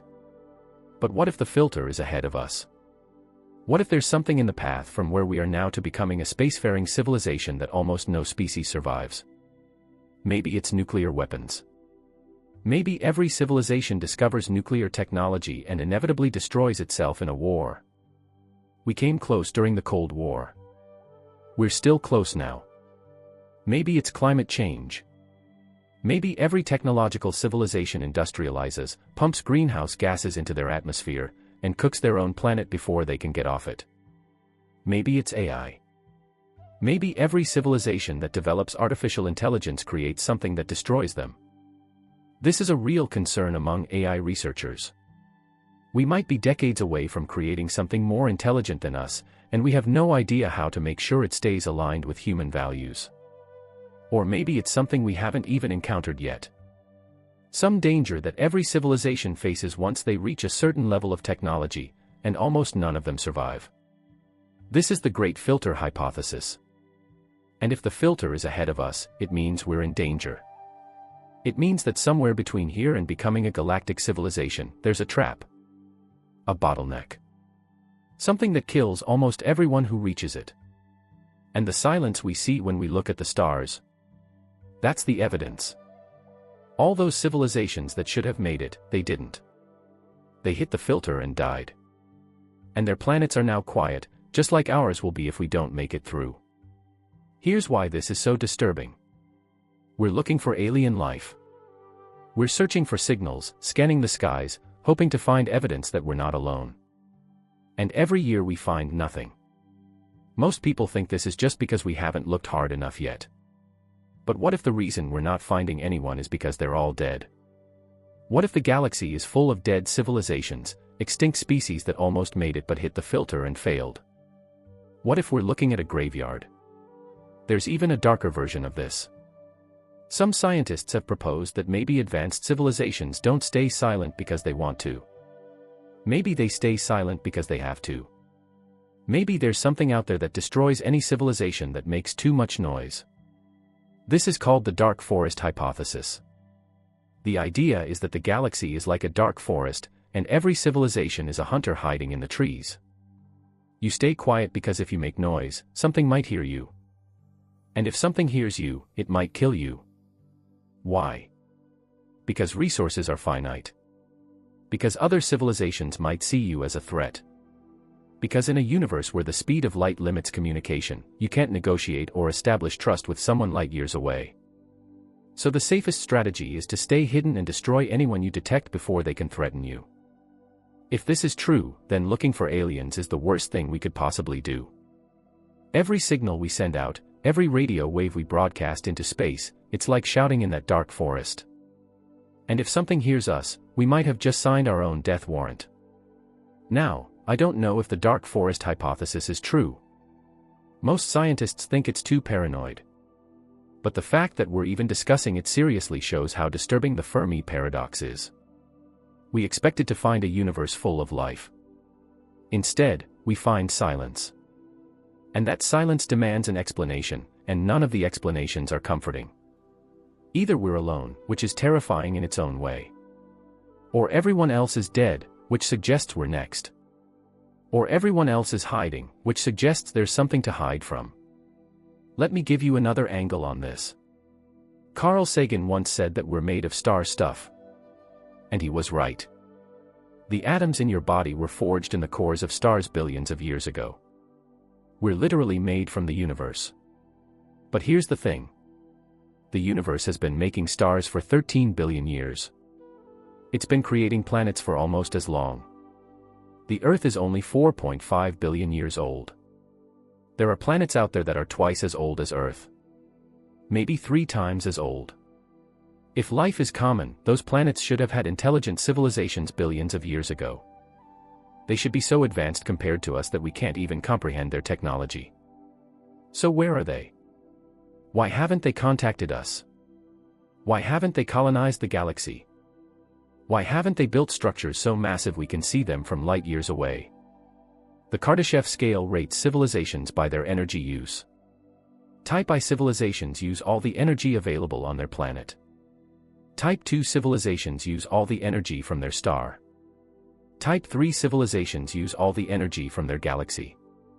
We're not even Type I yet. We're Type 0.7 or something. But a civilization that's been around for millions of years should be Type II or even Type III. They should be so powerful, so advanced, that their existence would be obvious across the galaxy. And yet, we see nothing. No Dyson spheres. No stellar engineering. No megastructures. Nothing that looks artificial on a cosmic scale. This is what's so disturbing. The universe should be full of obvious signs of advanced civilizations, and it's not. The silence is deafening. Some people think maybe we're early. Maybe we're one of the first intelligent civilizations to arise. Maybe in 1 billion years the galaxy will be full of life, but right now it's just getting started. But that seems unlikely. The universe has been habitable for billions of years. We're almost certainly not first. Others think maybe advanced civilizations transcend. Maybe once you reach a certain level of technology, you stop caring about the physical universe. Maybe you upload your consciousness into virtual realities or move to higher dimensions or just lose interest in colonizing space. But again, even if most civilizations do that, surely some wouldn't. Surely some would still be expanding, building, making noise. The galaxy should be full of Type II and Type III civilizations, or at least evidence of them. And we see none of that. Zero evidence of anyone else out there doing anything. This brings me to something even more disturbing. What if we're in a simulation? What if this whole universe is a computer program, and we're the only conscious beings in it? That would explain the Fermi paradox. There are no aliens because the simulation isn't wasting computing power on rendering them. Or what if we're in a zoo? What if advanced aliens have found us and decided to watch us without interfering? Like we're an experiment, or entertainment, or a nature preserve. They're out there, but they're deliberately staying hidden. These ideas sound like science fiction, but they're taken seriously by some scientists. Because the Fermi paradox is that confusing. The silence demands an explanation, and some of the explanations are truly bizarre. Here's what bothers me most about all of this. We're making assumptions. We're assuming life is common. We're assuming intelligence is a natural outcome of evolution. We're assuming advanced civilizations would be expansionist. But what if we're wrong about all of that? What if life is so rare that Earth is 1 in a trillion? What if intelligence is a fluke that almost never happens? What if civilizations that reach our level invariably destroy themselves? We're basing our expectations on a sample size of 1. Us. We evolved on Earth under specific conditions, and we're assuming those conditions are common and that our path is normal. But we don't know that. We might be an outlier. We might be the exception, not the rule. And if that's true, if we're truly rare or even unique, then we have a responsibility. We're not just another civilization among millions. We might be the only consciousness in the observable universe. The only place where matter has organized itself into thinking, feeling beings. If we destroy ourselves, we might be destroying something irreplaceable. Not just humanity, but consciousness itself. The universe's ability to know itself. That's a heavy burden. And it's one more reason why the Great Filter is so terrifying. If the filter is ahead of us, we're not just risking human extinction. We might be risking the extinction of the only intelligent life that exists. But let me bring this back to the original point. Space is lying to us. Or rather, we're lying to ourselves. We've created this image of a universe full of life, full of possibilities, full of civilizations waiting to be discovered. We've made movies about alien invasions and first contact. We've written stories about galactic empires. We've imagined a future where humanity joins a cosmic community of intelligent species. But the evidence doesn't support any of that. The evidence suggests we're alone. Or we're early. Or we're about to hit a filter that will kill us. None of those options match our fantasies. The universe we actually live in is emptier, quieter, and more dangerous than the one we've imagined. And the silence of space isn't just about the absence of sound. It's about the absence of anyone else. We're listening to the cosmos, hoping for a message, hoping for proof that we're not alone. And so far, after decades of searching, we've heard nothing. Just static. Just emptiness. Just silence. And that silence is trying to tell us something. Maybe it's saying we're alone. Maybe it's saying everyone else is dead. Maybe it's saying we should stop looking because there are things in the dark we don't want to find. Whatever the answer is, it's not the answer we hoped for. The universe isn't full of friends waiting to meet us. It's full of distance, danger, and silence. And we need to stop pretending otherwise. We need to face the reality that space exploration might not lead to Star Trek. It might lead nowhere at all. Just more emptiness, more silence, more evidence that we're the only ones asking questions. That's the lie. That we're part of a cosmic community. That we're going to meet aliens someday. That there's someone out there who knows more than we do, who can teach us, who can show us we're not alone. The truth might be that we are alone. Utterly, completely, permanently alone. And if that's the case, then this planet, this tiny blue marble floating in an ocean of darkness, is more precious than we ever imagined. Because it might be the only place in the entire universe where the universe became aware of itself. The only place where matter learned to think. The only place where consciousness exists. And if we destroy it, if we hit the Great Filter and fail to make it through, then the universe goes back to being just matter. Just atoms moving according to physical laws. No meaning. No purpose. No awareness. Just silence. Forever. Now we need to talk about time. Because if space has been lying to you, time has been doing it even more. You think you understand time. It flows forward. Past leads to present leads to future. Seconds tick by at a constant rate. Time is the thing that keeps everything from happening at once. Wrong. All of it. Time doesn't work the way you think it does. And once you understand what time actually is, or more accurately what we don't understand about it, reality starts to feel much stranger. Let's start with something basic. Time is relative.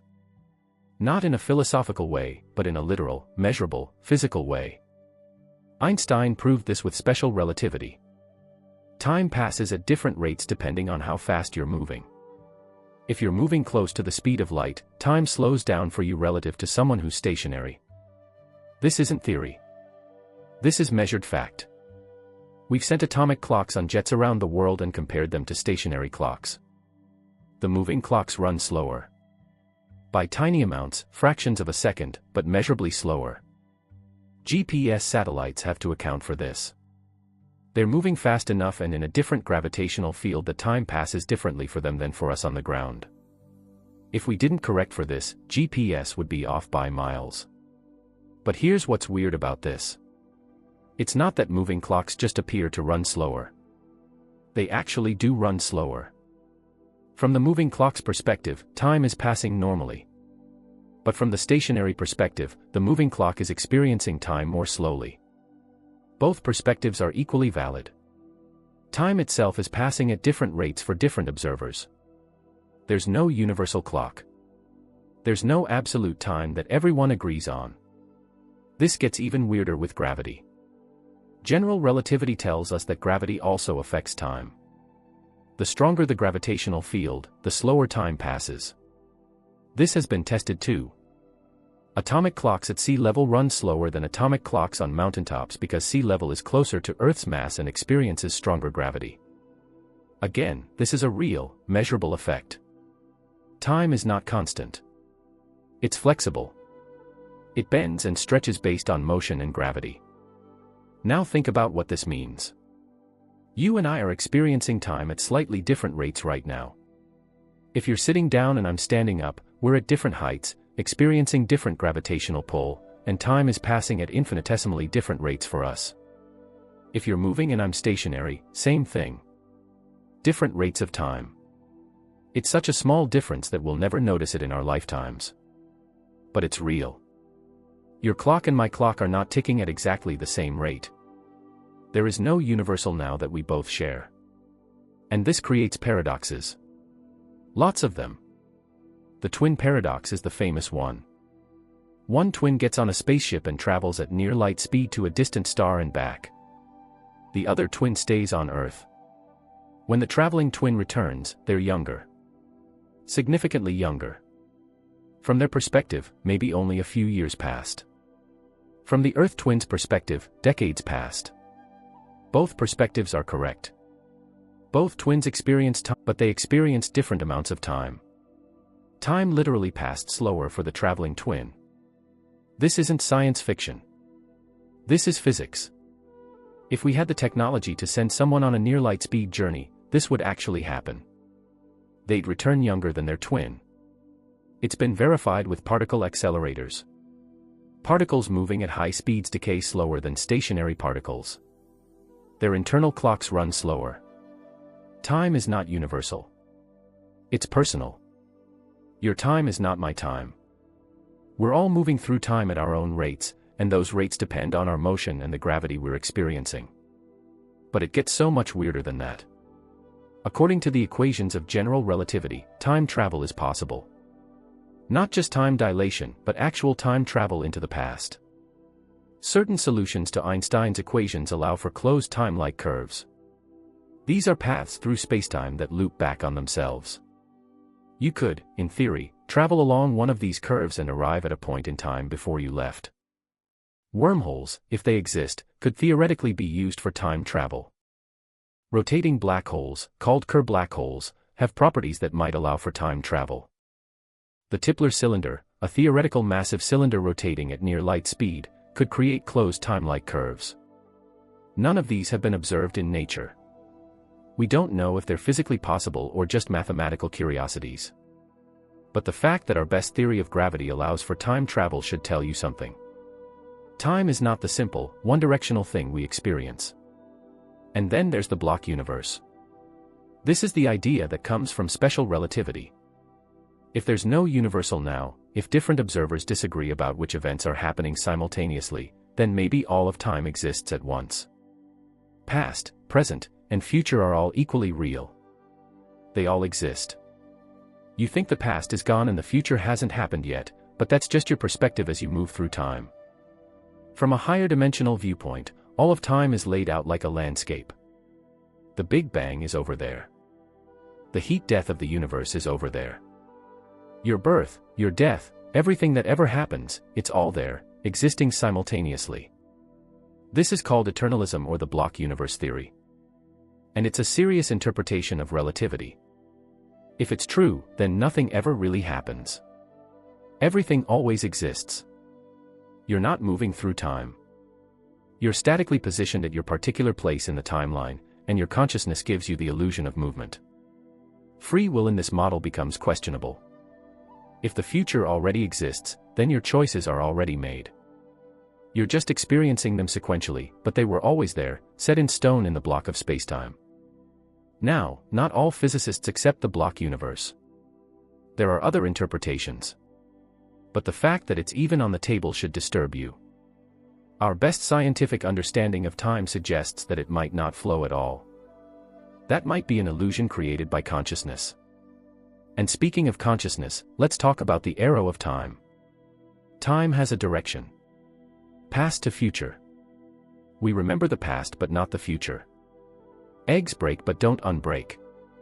Entropy increases. This direction is weird because the fundamental laws of physics are time-symmetric.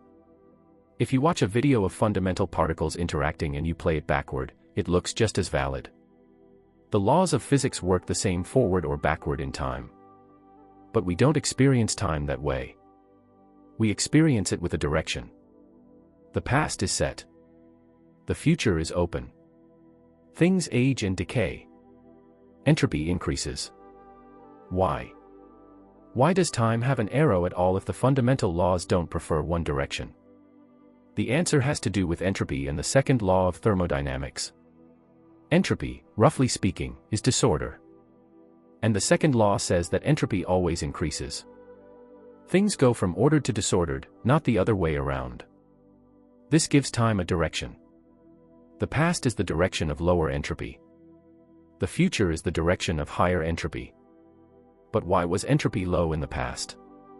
Why did the universe start in a low entropy state at the Big Bang? Nobody knows. It's one of the biggest unsolved problems in physics. If the universe started in maximum entropy, nothing would ever happen. No structure would form.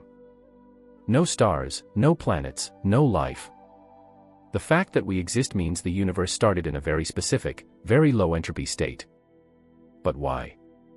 Why that state and not any other? Was it random? Was it designed? Is there some law of physics we don't know about that required it? We don't know. And without knowing why entropy was low at the beginning, we don't really understand why time has an arrow. We just observe that it does. And here's another disturbing thought. Some physicists think the arrow of time might be local. Maybe in other parts of the universe, time flows backward. Or maybe after the heat death of the universe, when entropy has reached maximum and can't increase anymore, time will lose its direction entirely. In a maximum entropy universe, there's no past or future. Everything is in equilibrium. Nothing changes. Time becomes meaningless. This is the ultimate fate of the universe according to current models. Heat death. Maximum entropy. A state where time no longer has meaning because nothing changes anymore. And this brings me to my main point. We experience time as flowing forward at a constant rate. 1 second per second. Past to future. That experience feels fundamental, like a basic feature of reality. But it's not. Time is relative. It's flexible. It might not flow at all. It might be an illusion. The arrow of time might be a local phenomenon. And in the far future, time might cease to have meaning altogether. Everything you think you know about time is wrong. Or at least incomplete. Time is so much stranger than our everyday experience suggests. And the universe doesn't care.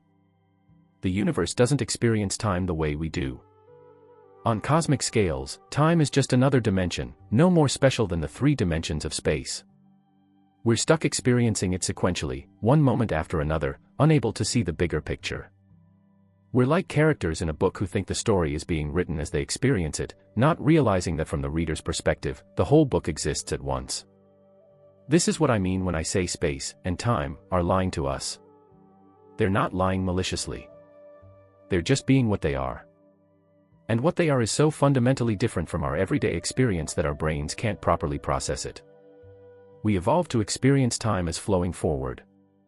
It helped our ancestors survive. But that experience is a user interface, not reality.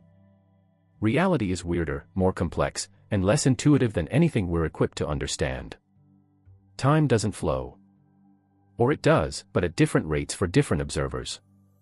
Or it doesn't exist at all and is just a dimension we're moving through. Or it's an emergent property of entropy. Or it's something else entirely that we haven't figured out yet. We don't know. We have equations that describe time's behavior, but we don't understand what it is. And the more we study it, the less sense it makes. That's the lie. That time is simple. That it flows forward at a constant rate. That everyone experiences it the same way. That past, present, and future are fundamentally different. None of that is true. Time is plastic, relative, possibly illusory, and definitely stranger than you think. And if time itself is a lie, then what else are you wrong about? Let me ask you a question that's going to sound simple but isn't. Why is the universe the way it is? Why are the laws of physics what they are? Why is the gravitational constant this specific value and not something else? Why is the speed of light exactly what it is? Why does the universe have 3 dimensions of space and 1 of time? You might think these are just random. The universe just happened to have these properties. But here's the problem. If the laws of physics were even slightly different, life couldn't exist. I mean slightly different. If gravity were a tiny bit stronger, stars would burn out too quickly for life to evolve. If it were a tiny bit weaker, stars wouldn't form at all. If the strong nuclear force were slightly different, atoms wouldn't be stable. If the weak nuclear force were different, stars couldn't create the heavy elements necessary for life. The cosmological constant, the amount of dark energy in the universe, is fine-tuned to 1 part in 10 to the power of 120.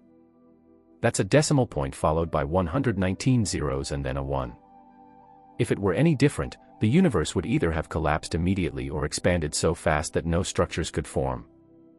There are dozens of these constants. And they all have to be within incredibly narrow ranges for life to be possible. If any of them were even slightly off, we wouldn't be here. This is called fine-tuning. And it's one of the most unsettling observations in all of science. Why is the universe fine-tuned for life? There are a few possible answers, and none of them are satisfying.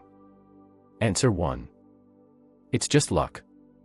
We happen to live in a universe with the right constants because if it had the wrong constants, we wouldn't be here to ask the question. This is called the weak anthropic principle. It's logically correct but feels like a dodge. Yes, we can only observe a universe that's capable of producing observers. But that doesn't explain why this universe has those properties. It just explains why we're in it. It's like if you woke up in a mansion and asked, "Why am I in this mansion?" And someone answered, "Because you're not in a shack." That's true, but it's not an explanation. Answer 2. There are many universes. This is the multiverse hypothesis. Maybe there are countless universes, each with different laws of physics. Most of them are sterile, unable to support life. But a few, by chance, have the right properties. We live in one of the lucky ones because we couldn't exist in the unlucky ones. This is the strong anthropic principle. And it's testable, sort of. If the multiverse exists, but even if it's true, it raises more questions. What creates all these universes? Is there a meta-law that governs, and if so, where did that meta-law come from? Answer 3. The universe was designed. Someone or something deliberately set the constants to allow for life. This is the argument from design, often used by religious people to argue for the existence of God. Scientists generally reject this because it's not testable and it doesn't really explain anything. It just pushes the question back one level. Who designed the designer? But I want you to sit with how disturbing the fine-tuning problem is. The universe has exactly the properties necessary for conscious beings to exist and wonder about it. And we don't know why. It's almost like the universe was expecting us.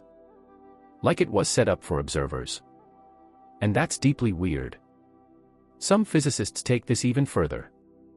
They suggest that maybe consciousness plays a fundamental role in physics. That observers aren't just products of the universe, but necessary components of it. This comes from quantum mechanics. Remember the measurement problem? A particle exists in superposition until it's measured. But what counts as a measurement? Some interpretations say it requires a conscious observer. If that's true, then consciousness isn't just an accident. It's a fundamental part of how reality works. The universe needs observers to collapse wave functions, to make quantum states definite. This is called the participatory anthropic principle. The idea that observers don't just observe the universe, they participate in creating it. Now, most physicists think this is going too far. They think measurement doesn't require consciousness, just interaction with a macroscopic environment. But the fact that serious scientists even consider consciousness as fundamental should tell you how weird quantum mechanics is. And this brings me to the simulation hypothesis. What if the universe is fine-tuned because it's a simulation? What if we're living in a computer program created by some advanced civilization? In that case, the fine-tuning makes sense. The programmer set the constants to produce interesting results, namely intelligent life. We're the point of the simulation. This might sound like science fiction, but some very smart people take it seriously. The philosopher Nick Bostrom has argued that if it's possible to create realistic simulations of conscious beings, then it's overwhelmingly likely that we're in a simulation. Why? Because if civilizations survive long enough to create such simulations, they'll probably create lots of them. So there would be way more simulated consciousnesses than real ones. And if you're a conscious being, you're statistically much more likely to be simulated than real. Elon Musk has said he thinks the odds we're in base reality, not a simulation, are 1 in billions. And while I don't always agree with Musk, he's not alone in this thinking. The simulation hypothesis would explain a lot. Why the universe appears fine-tuned. Why quantum mechanics is weird, maybe the simulation cuts corners, doesn't fully render things that aren't being observed. Why there's a speed limit, the speed of light, maybe that's a computational limit. It would even explain the Fermi paradox. Maybe we're the only conscious beings in the simulation because rendering more would be computationally expensive. Of course, we have no way to test this. If we're in a simulation, the simulators could make it impossible for us to detect. And even if we found glitches or evidence, we couldn't be sure it wasn't just another layer of the simulation. But the fact that we're even seriously discussing whether reality is real should tell you something. The universe is so strange, so fine-tuned, so apparently designed for observers, that simulation theory doesn't sound crazy anymore. It sounds possible. And that's unsettling. Because if we're in a simulation, then nothing we do matters in the way we think it does. We're characters in someone else's program. Our universe isn't the real universe. We're just data. Even if we're not in a simulation, the fine-tuning problem remains. The universe has properties that are exquisitely calibrated to produce life. And we don't know why. Was it luck? Are we one universe among countless others? Was it design? Is there a god or programmer who set it up this way? Or is there something even stranger going on? Maybe the universe has to be this way. Maybe there's some deep principle we don't understand that requires these specific constants. Or maybe our existence creates the universe. Maybe observers collapsing quantum wave functions retroactively determine the properties of reality. Maybe we're observing the universe into existence, and it's fine-tuned because we exist to fine-tune it. That last one sounds insane, but it's a real interpretation of quantum mechanics called the Wheeler-Barrow theory.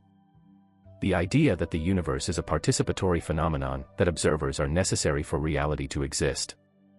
If that's true, then we're not just living in the universe. We're creating it. And it's creating us. It's a loop, a strange feedback system where mind and matter are intertwined in ways we don't understand. The more you think about fine-tuning, the less sense any of the explanations make. And yet the fine-tuning is real. The constants really are set to exactly the right values for life. That's the lie.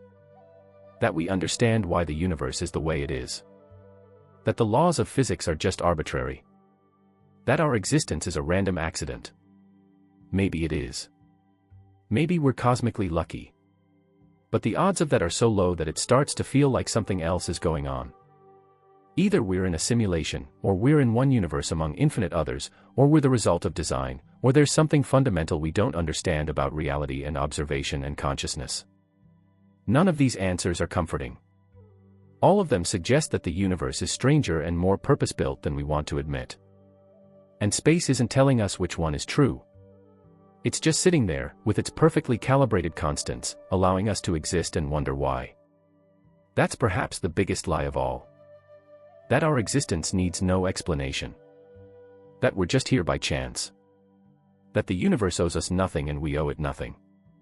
But the fine-tuning suggests otherwise. It suggests we're here for a reason. Maybe not a purpose, but a reason. Something about the universe requires or enables or participates with consciousness. And until we figure out what that something is, we're just guessing. Living in a universe we don't understand, asking questions we can't answer, wondering if reality itself is real. Space isn't lying to us about this. But it's definitely not telling us the whole truth either. Chapter 10. The heat death and the end of everything. We've talked about a lot of disturbing things. The emptiness of space. The violence of stars dying. The possibility that we're alone or about to hit a great filter. The weirdness of time and the fine-tuning of physical constants. But now we need to talk about the end. Because no matter what happens to humanity, no matter if we survive or fail, no matter if we're alone or not, the universe itself has an expiration date. And when it ends, it's going to end in the most depressing way possible. Not with a bang, but with a whimper. Not with violence, but with silence. Not with destruction, but with eternal, unchanging nothing. This is called heat death. And it's the most likely fate of the universe according to our best current models. Here's how it works. Remember entropy. The tendency for things to go from ordered to disordered. The second law of thermodynamics says entropy always increases in a closed system. The universe is a closed system. The biggest closed system. And its entropy is increasing. Constantly. Inevitably. Right now, the universe is full of differences. Hot stars and cold space. Dense galaxies and empty voids. Matter clumped together and energy flowing from hot to cold. These differences are what make things happen. Stars shine because they're hotter than space. Life exists because there's energy flowing from the sun to Earth. Everything interesting in the universe happens because of these differences, these gradients. But entropy is erasing them.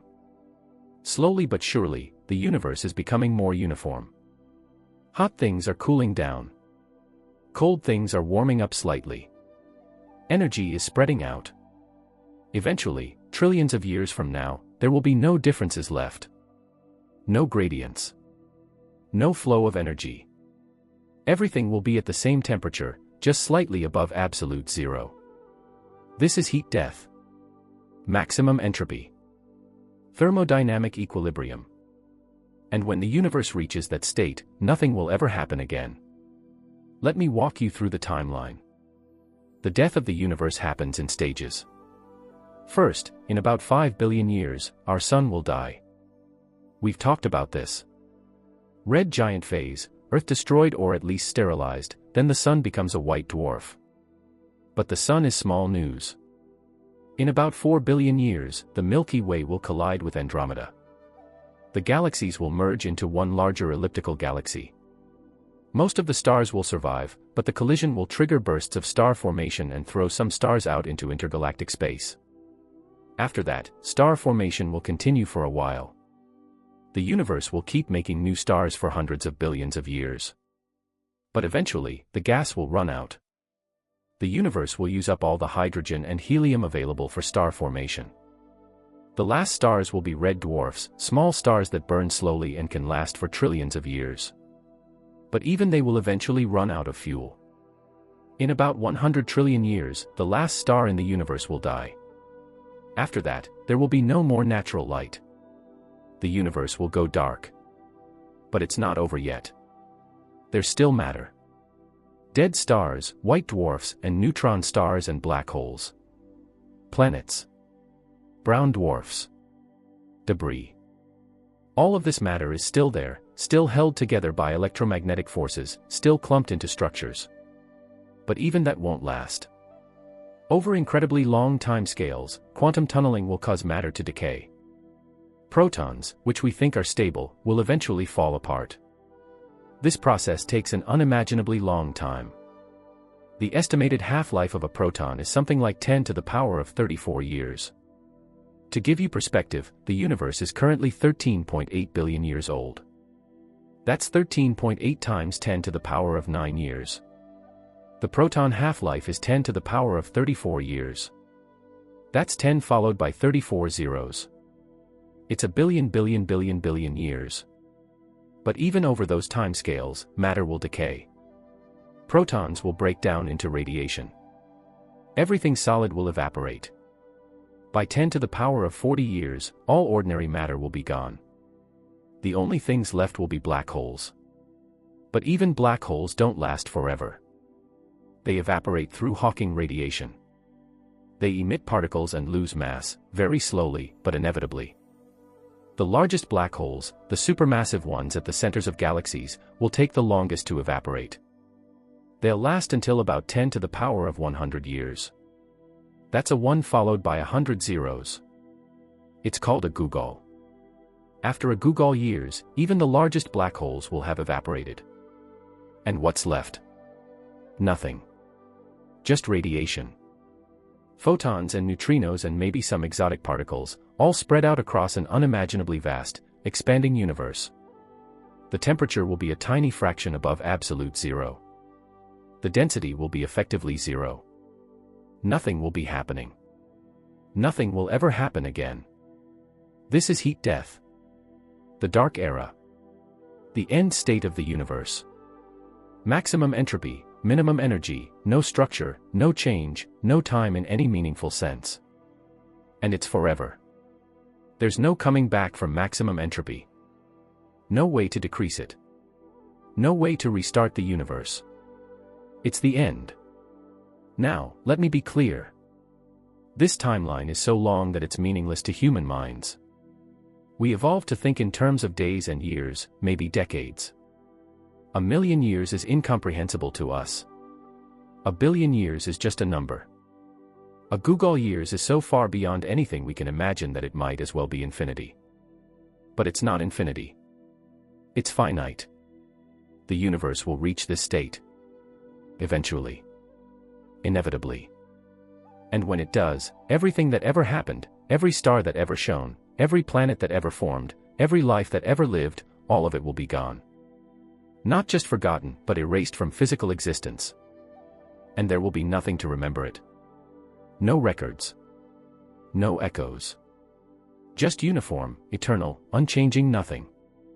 This is the ultimate fate of the universe according to our best current models. And it's depressing in a way that's hard to put into words. Everything ends.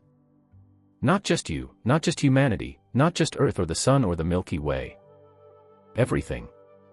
The entire universe. Every star, every galaxy, every black hole, every particle. And it doesn't end in a dramatic collapse or a big crunch.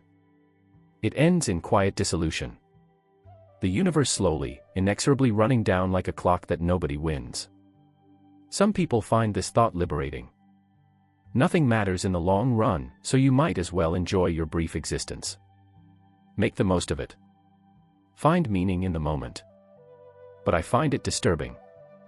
Everything we do, everything we build, everything we achieve, it's all temporary. Not just on human timescales, but on cosmic timescales. The universe is going to erase all of it. There are alternative scenarios. Maybe the universe will eventually stop expanding and start contracting, leading to a big crunch where everything falls back together. But current evidence suggests the expansion is accelerating, not slowing down. Big crunch seems unlikely. Maybe there are cycles. Maybe the big crunch leads to another big bang, and the universe is eternal, cycling through expansions and contractions forever. But we have no evidence for this. It's just speculation. Maybe something we don't understand will happen. Maybe there's physics we haven't discovered yet that will prevent heat death or reverse it somehow. Maybe consciousness or quantum mechanics will play a role we can't predict. But based on what we know now, heat death is the end. And it's coming. Not soon, but inevitably. And this brings me back to my original point. Space is lying to you. Not through malice, but through scale. When you look at the night sky, it looks eternal. The stars have been there for thousands of years. They'll be there for thousands more. But they won't be there forever. Nothing will. The universe is dying. Slowly, on timescales so vast we can barely comprehend them, but dying nonetheless. Every star you see is burning fuel it will never get back. Every galaxy is slowly running down. The universe is a machine that's winding down, and there's no one to wind it back up. We live in what's called the Stelliferous Era, the age of stars. It's a brief moment in cosmic history when the universe has enough energy and structure to support complex chemistry and life. Before this era, the universe was too hot and dense. After this era, it will be too cold and empty. We're lucky to exist now. Or unlucky, depending on how you look at it. We exist in the brief window when existence is possible, knowing that window is closing. And there's something deeply tragic about that. The universe created us, gave us consciousness and curiosity and the ability to understand it, just in time to watch it die. We're witnesses to the slow death of reality itself. Some physicists have proposed that maybe intelligent life could survive heat death.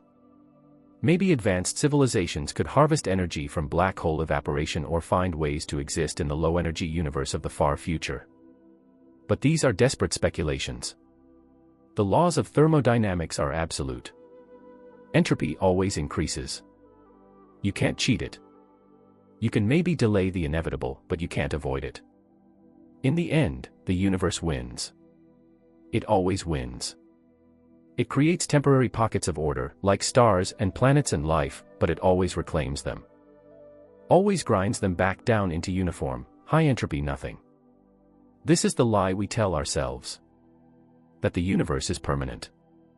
That the stars will always be there. That there's something eternal about existence. But there isn't. Everything is temporary. Even the universe itself. Even existence itself. It all ends. Not with meaning or purpose or explanation. Just ends. And knowing this, really understanding it, changes everything. It makes every moment more precious because moments are all we have. It makes every achievement both more meaningful and more futile. Meaningful because we did it anyway, knowing it wouldn't last. Futile because it won't last. The universe is a closed system running toward maximum entropy. We're patterns in that system, temporary decreases in local entropy that the universe allows for a brief time before erasing. We're not special. We're not permanent. We're not the point. We're just accidents, bubbles of complexity in an ocean of chaos, existing for a cosmic instant before dissolving back into nothing. That's the final lie. That existence has permanence. That we're building towards something. That there's a future that extends forever. There isn't. The future has a limit. And when we reach that limit, everything stops. Not just humanity. Not just Earth. Everything. The entire universe. All of it. Gone. Dissolved into maximum entropy. Heat death isn't just the end of life. It's the end of story. The end of meaning.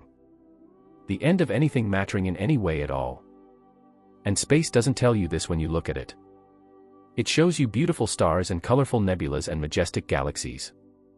It hides the truth of its own mortality behind light and grandeur. But the truth is there if you know how to look. Every star is burning out. Every galaxy is slowly dispersing. Every structure is dissolving. The universe is ending, one atom at a time, and there's nothing anyone can do to stop it. That's the ultimate lie. That space is eternal. That the universe will always be here. That existence is permanent. It's not. It's all temporary. Every bit of it. And when it's gone, it will be like it never existed at all. No records. No memory. No echo. Just nothing. Forever. We've covered a lot. The colors are fake. Space is hostile. We don't understand most of the universe. Stars die violently. The speed of light traps us. We might be alone. Time is weird. The universe is fine-tuned in disturbing ways. And everything ends in heat death. So what's the point? Why does any of this matter? What is space really trying to tell us? I think the answer is uncomfortable but important. Space is telling us that we don't matter. Not in the way we think we do. Not cosmically. Not eternally. Not even in the way we tell ourselves we do. The universe is vast beyond comprehension. Billions of galaxies, each with billions of stars. And Earth is a tiny rock orbiting an average star in an unremarkable corner of one galaxy. We're nothing. A speck. Less than a speck. If the entire human race disappeared tomorrow, the universe wouldn't notice. Wouldn't care. Would continue exactly as it has been. The stars would keep burning. The galaxies would keep colliding. Entropy would keep increasing. We're cosmically insignificant. That's not pessimism. That's just fact. The universe operated for 13.8 billion years before we showed up, and it will operate for trillions more after we're gone.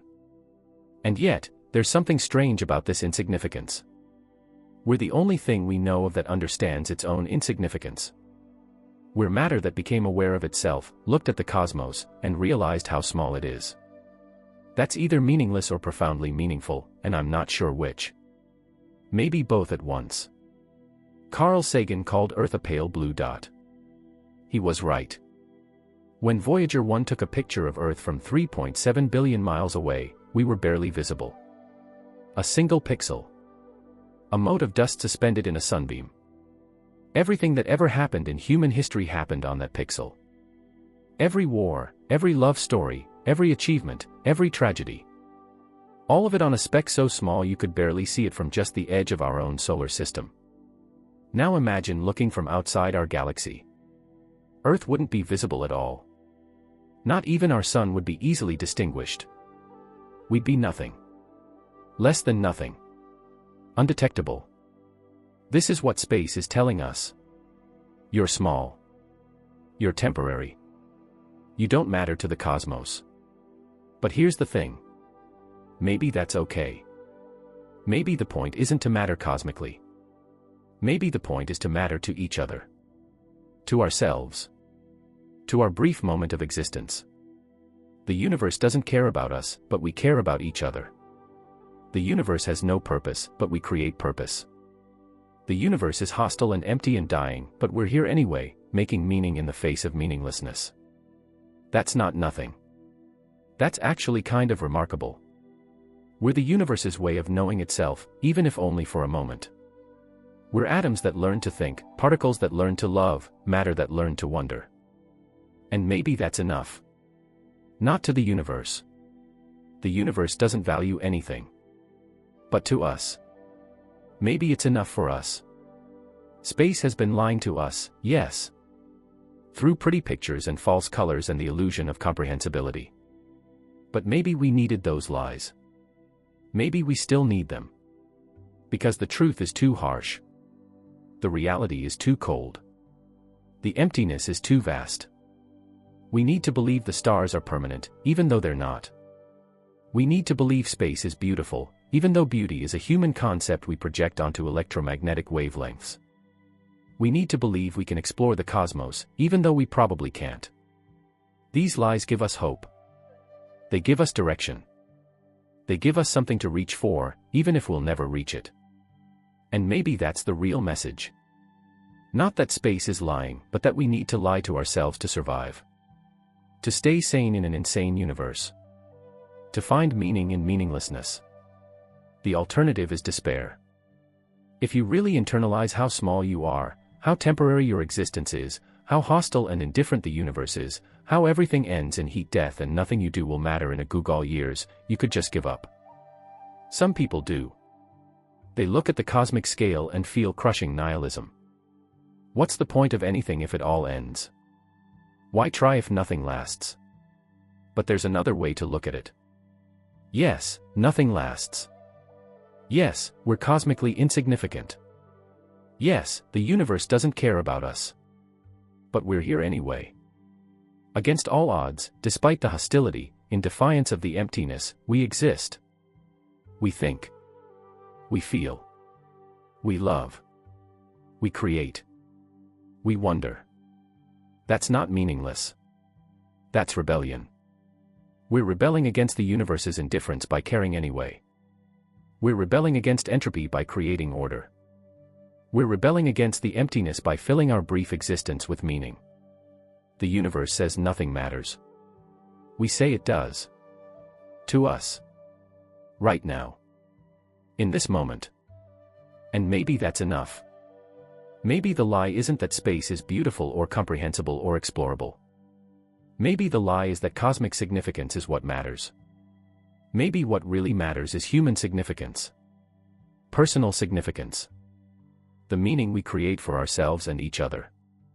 Space doesn't validate our existence. It doesn't need to. We validate our own existence. By choosing to care, to try, to create, to love, despite knowing it's all temporary. That's what space is really telling us. You're on your own. There's no cosmic plan. No universal purpose. No one's watching or judging or caring. It's just you, on this tiny planet, in this vast darkness, for a brief time. What are you going to do with that? Are you going to despair? Are you going to give up? Are you going to let the enormity of space crush you? Or are you going to live anyway? Create anyway? Love anyway? Find meaning anyway? Because that's the choice. That's always been the choice. The universe isn't going to save you. The stars aren't going to provide answers. Space is just space, indifferent and eternal and waiting. But you're here. Conscious. Aware. Capable of wonder and joy and sorrow and love. And that's not nothing. That's everything. At least, it's everything we have. So yes, space has been lying to us. Through false colors and simplified explanations and romantic imagery. It's hidden its true nature behind beauty and wonder.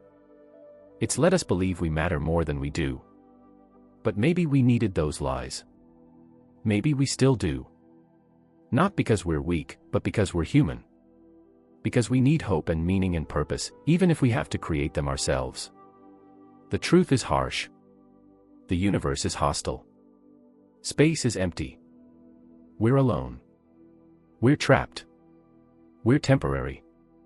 Everything ends. But the lie is beautiful. The stars are eternal. Space is majestic. We'll explore the cosmos. We'll meet aliens. We'll survive forever. We matter. And maybe, just maybe, we need both. The truth to keep us humble. The lie to keep us dreaming. The reality to ground us. The fantasy to inspire us. Because in the end, we're stuck in the middle. Between the cosmic scale that dwarfs us and the human scale that defines us. Between the truth of our insignificance and the lie of our importance. And we have to navigate that middle space. Acknowledging how small we are while still believing we matter. Understanding our mortality while still planning for the future. Knowing everything ends while still creating as if it won't. That's the human condition. That's what it means to be conscious in an unconscious universe. To be temporary beings contemplating eternity. To be insignificant specks finding significance anyway. Space isn't lying to be cruel. It's not hiding the truth to hurt us. It's just being what it is. Vast, old, indifferent, and incomprehensible. And we're interpreting it through the only lens we have. Our human minds, with all their limitations and biases and needs. So we see colors that aren't there. We imagine purposes that don't exist. We create meanings that the universe doesn't support. And we call it understanding. But maybe that's okay. Maybe our misunderstanding is actually a kind of wisdom. We know we don't know. We know we're lying to ourselves. But we do it anyway because we have to. Because the truth alone isn't enough to live on. You need both. The lie and the truth. The beauty and the horror. The meaning and the meaninglessness. You need to know you're insignificant, but you also need to believe you matter. Both at once. Held in tension. Never resolved. That's what space is teaching us. Not that we're special. Not that we're eternal. Not that we understand it. But that we can exist anyway. In the face of all that emptiness and hostility and indifference, we can still be here. Still care. Still try. Still love. And in a universe that doesn't care, that act of caring is revolutionary. In a cosmos that has no meaning, our creation of meaning is defiant. In an existence that's temporary, our determination to live fully is heroic. So yes, space has been lying to you. Through its colors and its silence and its apparent permanence. But you've been lying too. Telling yourself you matter when cosmically you don't. Telling yourself you understand when you don't. Telling yourself there's hope when the universe offers none. And those lies. Those beautiful, necessary, human lies. They're what keep us going. They're what make life bearable in an unbearable universe. They're what allow us to look at the vast, hostile, empty darkness and say, I'm here anyway. That's the real message. Not the lie. Not the truth. But the space between them. Where we live. Where we've always lived. Where we'll live until we don't anymore. In that space, we make our stand. Against the void. Against the entropy. Against the insignificance. We exist anyway. We care anyway. We matter anyway. Not to the universe. To each other. To ourselves. And maybe, in the end, that's enough. Closing. So that's what space has been hiding. Behind the pretty pictures and the false colors and the romantic imagery of exploration. It's hostile. It's incomprehensible. It's lying to you about what it is. But more importantly, we're lying to ourselves about what it means. We're not the center of anything. We're not special. We're not destined for the stars. We're not going to last forever. We're temporary accidents on a temporary planet in a temporary galaxy in a universe that's slowly dying. But we're here. Right now. Conscious and aware and able to grasp, even if imperfectly, the nature of our existence. And that's something. Maybe not much on the cosmic scale. But on the human scale, it's everything. Space doesn't owe you beauty. It doesn't owe you meaning. It doesn't owe you answers. It just is. Vast and old and indifferent. What you do with that knowledge, how you respond to that indifference, that's up to you. You can despair. You can give up. You can let the enormity crush you. Or you can rebel. You can care anyway. You can create meaning in a meaningless universe. You can love in the face of entropy. You can live fully knowing it's all temporary. The stars aren't eternal. The universe isn't yours to explore. Time doesn't work the way you think. Most of reality is invisible to you. Everything ends in heat death. You're cosmically insignificant. But you're here. Now. Conscious. Capable of wonder. And that's the real miracle. Not that the universe exists, but that you exist in it. Aware of it. questioning it, loving it despite its indifference. Space has been lying to you your whole life. About its colors, its emptiness, its comprehensibility, its permanence. But you've been lying to yourself too. And maybe those lies are what make us human. What make life worth living in an uncaring cosmos. So look at the stars. See them for what they really are. Ancient, dying, unreachable. Feel the weight of your insignificance. Understand the vastness of your ignorance. Accept the temporary nature of everything. And then live anyway. Love anyway. Create anyway. Find meaning anyway. Because that's the only response that makes sense. The only act of defiance that matters. The universe doesn't care if you exist. So exist anyway. Loudly. Fully. Defiantly. Make your brief moment matter, not to the cosmos, but to yourself. To the people you love. To the brief flash of consciousness you represent. That's all any of us can do. And maybe, just maybe, it's enough. Space lied to you. But now you know the truth. What you do with that truth, that's your choice. That's always been your choice. Choose wisely. Choose bravely. Choose to exist fully, even in the face of an empty, hostile, dying universe. Because you're here. Against all odds. For a brief moment. Make it count. Not for eternity. You don't have eternity. But for now. For this moment. For your life. That's what space is really telling you. Not that you don't matter. But that you matter only as much as you decide to. The universe won't validate you. You have to validate yourself. And in a cold, indifferent cosmos, that act of self-validation, that choice to matter anyway, that's the most human thing there is. So go. Live. Love. Create. Wonder. Rebel against the dying of the light. The universe won't remember you. But you'll remember yourself. And in the end, that's all any of us can ask for. Space lied to you. Now you know the truth. What you do with it is up to you. Make it count.